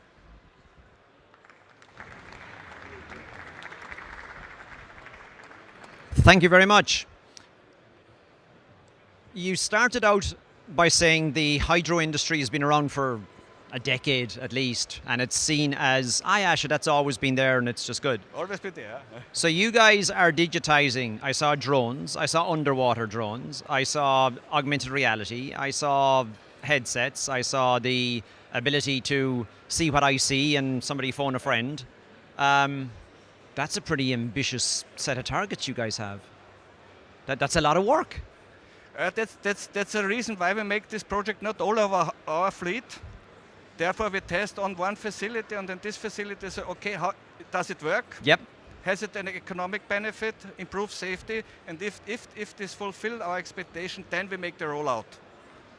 That's the idea. We say, okay, start with the test. And then get it working at one plant and digitize that one, and then, as you say, can you do it? Yes or no? And then if I've done it, what's the value? Okay. That's the value. Yeah. And the advantage is for this pilot project, when we start a new project, we didn't start with the economic feasibility. Okay. We have a budget and we can do it. Nice. Any questions? No questions. They're all very quiet today. They're waiting.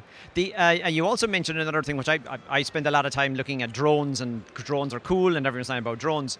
And you mentioned you guys have been, the hydro industry has been using underwater drones, for want of a better word, for years, and nobody spoke about them. But you guys have a lot of technology there.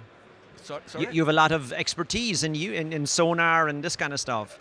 We have still a lot of expertise in sonar technologies, but not for automatic boats. Okay. We use normal manned boats with one or two people on the boats, and then we use sonar technology since the last decades. But here the idea is to use an automatic vehicle. So not a manned vehicle. And you mentioned about making sure that it was safe to dive before the diver goes down. Underwater. To use instead of divers, to use an automatic underwater vehicle, and to avoid dangerous dives. Hey, you've got an impressive set of targets, so I wish you well. Thank you. Thank you very much. Thank you. Thank you. Right, we're in the closing stretch. So Alexander Begmeyer from Team, and you're going to chat to us about having a trouble-free smart meter operation. All yours. Thank you, Kevin. Good afternoon. I hope you have at least a bit of energy for the last talk of today. I'm talking about smart meter operation and the importance of automated testing. Well, a team is basically a specialist company that provides professional services for large-scale technology transformation projects, and we do this in various sectors. So, for instance, in road, rail, aviation, energy, in particular utilities.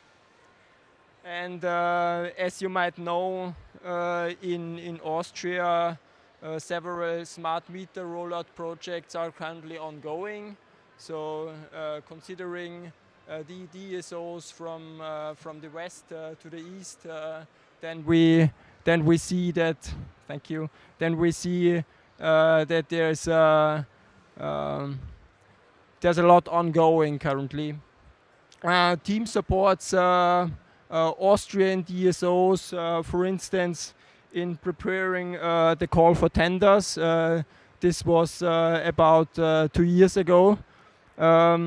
But also in implementing requirements engineering, supporting them in change management, assuring that the specifications have occurring quality, and also we are in some projects in the role of a security expert. And finally, we deal with process transformation in these projects and testing and test management. And this brings me to today's topic. Well, now I'm referring to a speaker of Energy Rocks, which talked about releasing software on a weekly basis. We are currently confronted with a more traditional approach. So in Austria, DSOs basically have self-hosted products in their data centers, and in this kind of with this kind of traditional approach, we basically do see a more traditional testing process as well.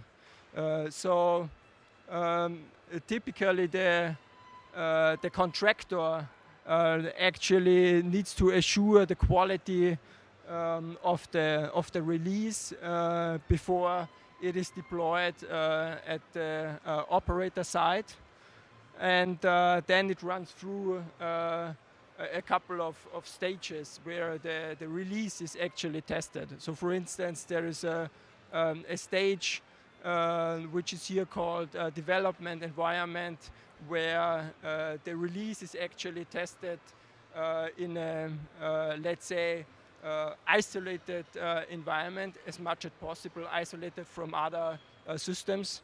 And then it runs through a testing environment where actually the systems are already integrated, and the test environment is actually near the real productive system. And once the tests are successful at the test environment, the release goes actually live. Well, usually the test cases are specified and delivered by the contractors, and then they are provided for the development environment and the test environment to be executed on the operator side. Now, putting software testing into the context of this talk, we are actually confronted with a couple of artifacts. There is a specification document from which test cases are actually derived. We have the test oracle, which is actually needed in order to decide whether an executed test is actually successful or not. So once we have executed test cases on a system under test, we have here basically the decision whether it failed or passed. If it failed, we actually do have an issue, and if the issue needs to go back in basically the process of an issue handling process. Now, if we refer to test automation, we can consider it from various viewpoints. So, for instance, if we want to automate our test management activities, then we might think of having a more automated analysis or traceability or reporting for our environment. So analysis, for instance, for test coverage, so actually obtaining whether we have enough tests for our system. Traceability to ensure that we can automatically trace from a test back to the system specification and to the requirements and vice versa. Reporting capabilities are basically the capabilities of the test management tools that are implemented or used by the DSOs. So there is another viewpoint in test automation.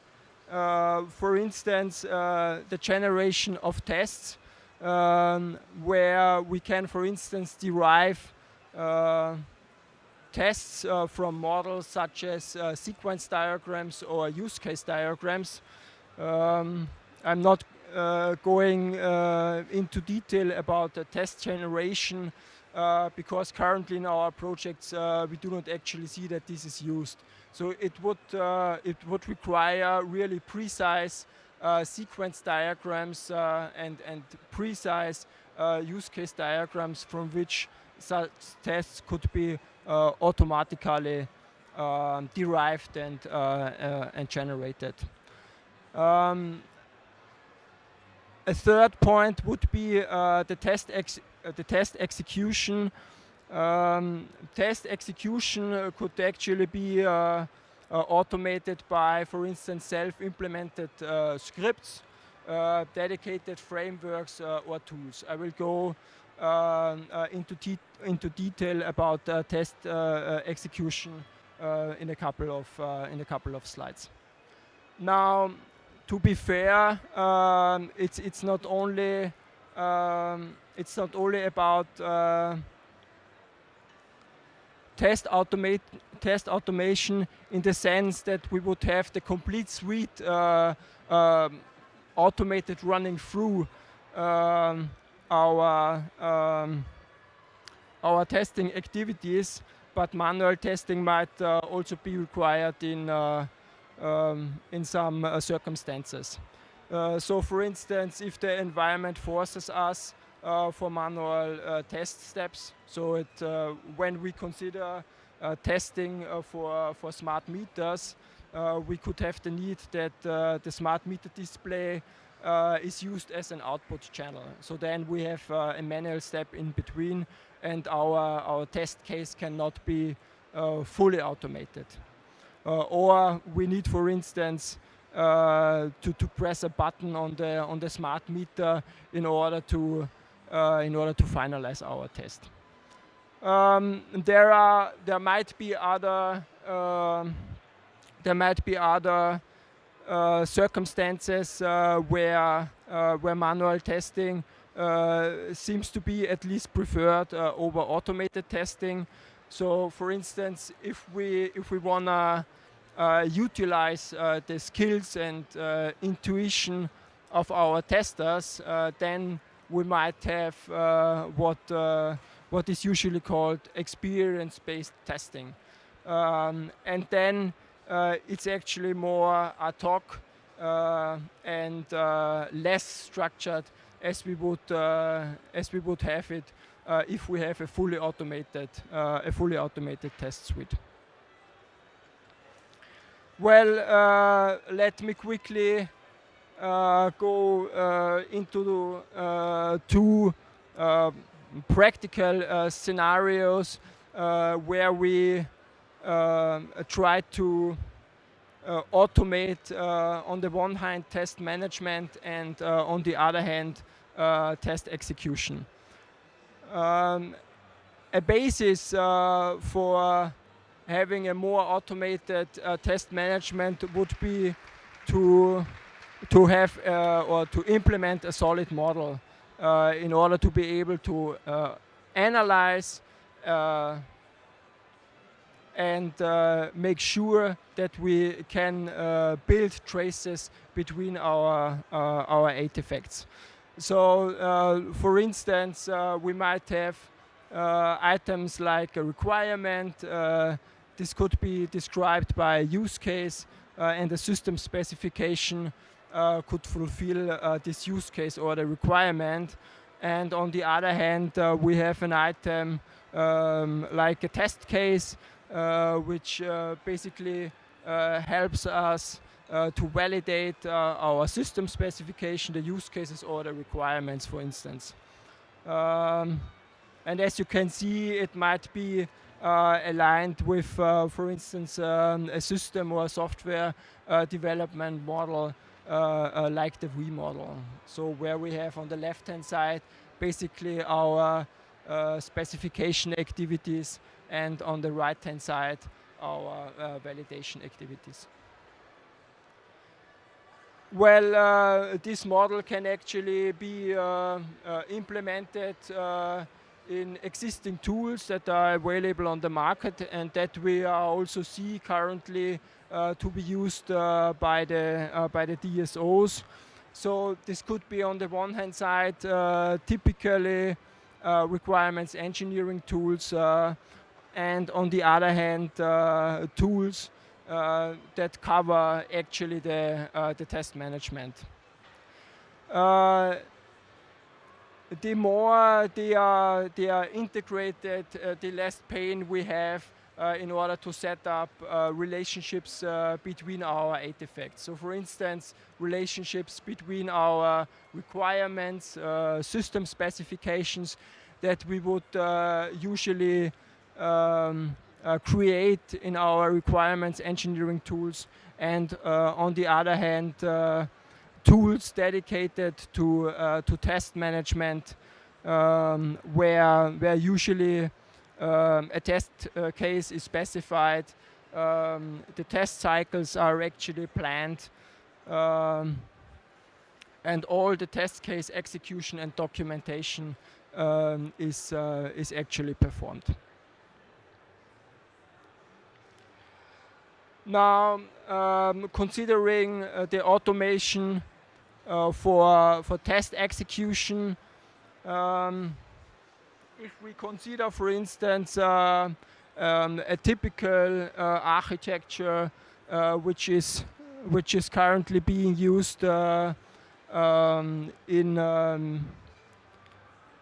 the smart metering projects where we are involved in, then we have, for instance, at the top a billing system, a metadata management system in between the head-end system and billing, and finally at the bottom our smart meter infrastructure.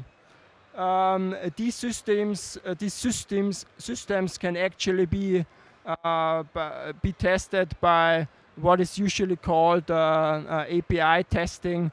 So what we actually have is an additional test tool that connects to the interface of the systems, and this can be actually done by directly connecting to the system itself, or if they are already integrated, for instance, the metadata management and the head-end system, then the test tool is connected to the metadata management, the requests and responses run through the metadata management system and the head-end system, and goes back via the interface to the metadata management, and we obtain the result in our test tool.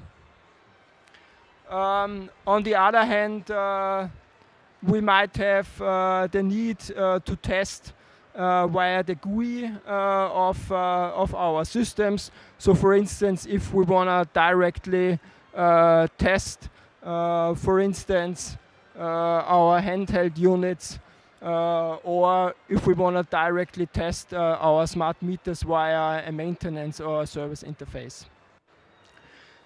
So let me directly jump into a practical scenario how test automation could look like for testing a workforce management handheld unit.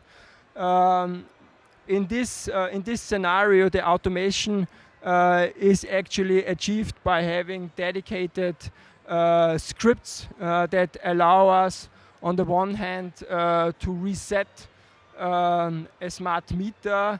Reset in the sense we wanna obtain our preconditions that are required to execute our test.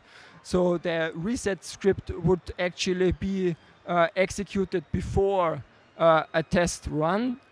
And on the other hand, a so-called read script, which allows us to automatically read all the data from the smart meter that are actually needed in order to get the result whether the test succeeded or failed.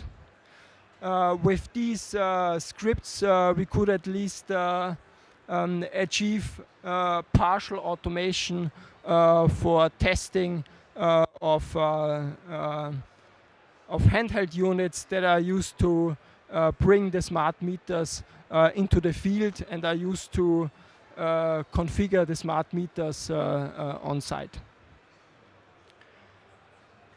Now, in this scenario, the system under test is obviously the handheld unit, and the test itself is basically executed via the handheld unit itself. So it is basically a test that is executed via a graphical interface, let's say, but combined with our script-based approach, we could at least achieve a good automation in this scenario. Okay, finally, a summary and some conclusions. So, automation for test management heavily depends on the tool's capabilities and appropriate project-specific configuration. So by configuration, I mean that we need to implement a solid model and making sure that on the one hand the requirements engineering and the test management is well integrated. Regarding test execution, it seems that it is common for certain areas or cases. For instance, if we look at conformance checking of data models, so for instance, a conformance check to a DLMS data model, here we have a high automation degree, while in other cases it is much less automated. Finally, testing is only one ingredient for a trouble-free smart meter operation. We obviously also need to consider that a lot of system integrations need to be done, processes need to be transformed, that they are aligned with smart metering. And finally, we do see a lot of organizational changes that are ongoing in order to have a trouble-free smart meter operation. Thank you. Thank you, Alexander. One question. We heard, okay, so 4 or 5 years ago, I was in the US with a utility, and they rolled out an software upgrade to some of their smart meters, and they bricked them, right? They died. And that's quite expensive because someone had to go out in a white van to go and fix them all. Yeah. someone had to go out and fix them all in a whatever. So I get the reason why you have to have a very rigid testing process, because it has to work first time when you roll it out. Yeah. We heard earlier today from Edwin at EnergyWorks. Exactly. Yeah. And he was referring to it. Yeah. He was on about that we don't do big updates every couple of months or years. We do it like almost every day or a week or whatever. A weekly basis. Yeah. We then heard from one of our other colleagues talking about, well, blockchain is coming and we'll have DLTs and whatever. So I could imagine somebody coming up with the idea that we'll continually update the software to get better smart contracts for new energy services, and we'll roll them out and they'll run on the smart meter and they'll be every week. Can you see a world where that's realistic? No. I mean, I wanted to ask him. How he's convincing his customers that they use this model he presented. So having a SaaS MDM, they release on a weekly basis new features. Etc. But what we currently do see is that the DSOs have self-hosted products. They operate them in their data centers, and they are, I would say, bringing their data, for instance, into the cloud.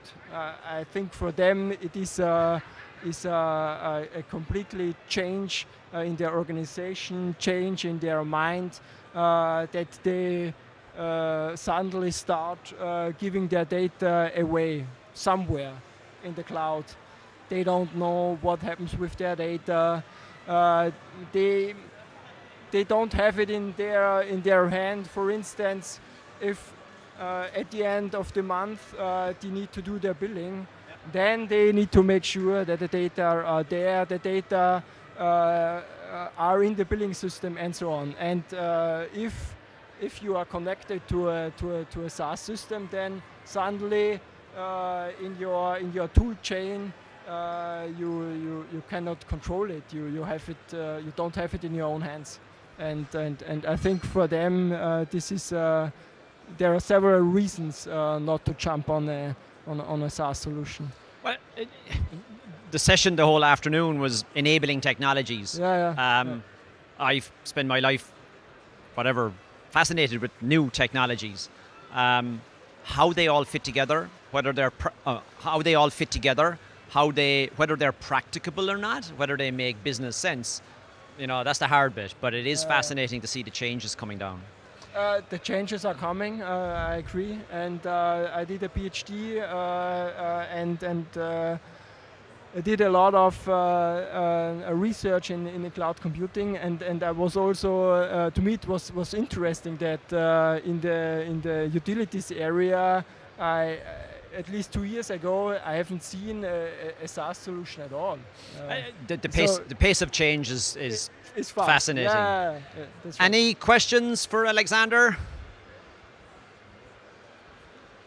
Okay, so I think the bar will be open in about 2 seconds.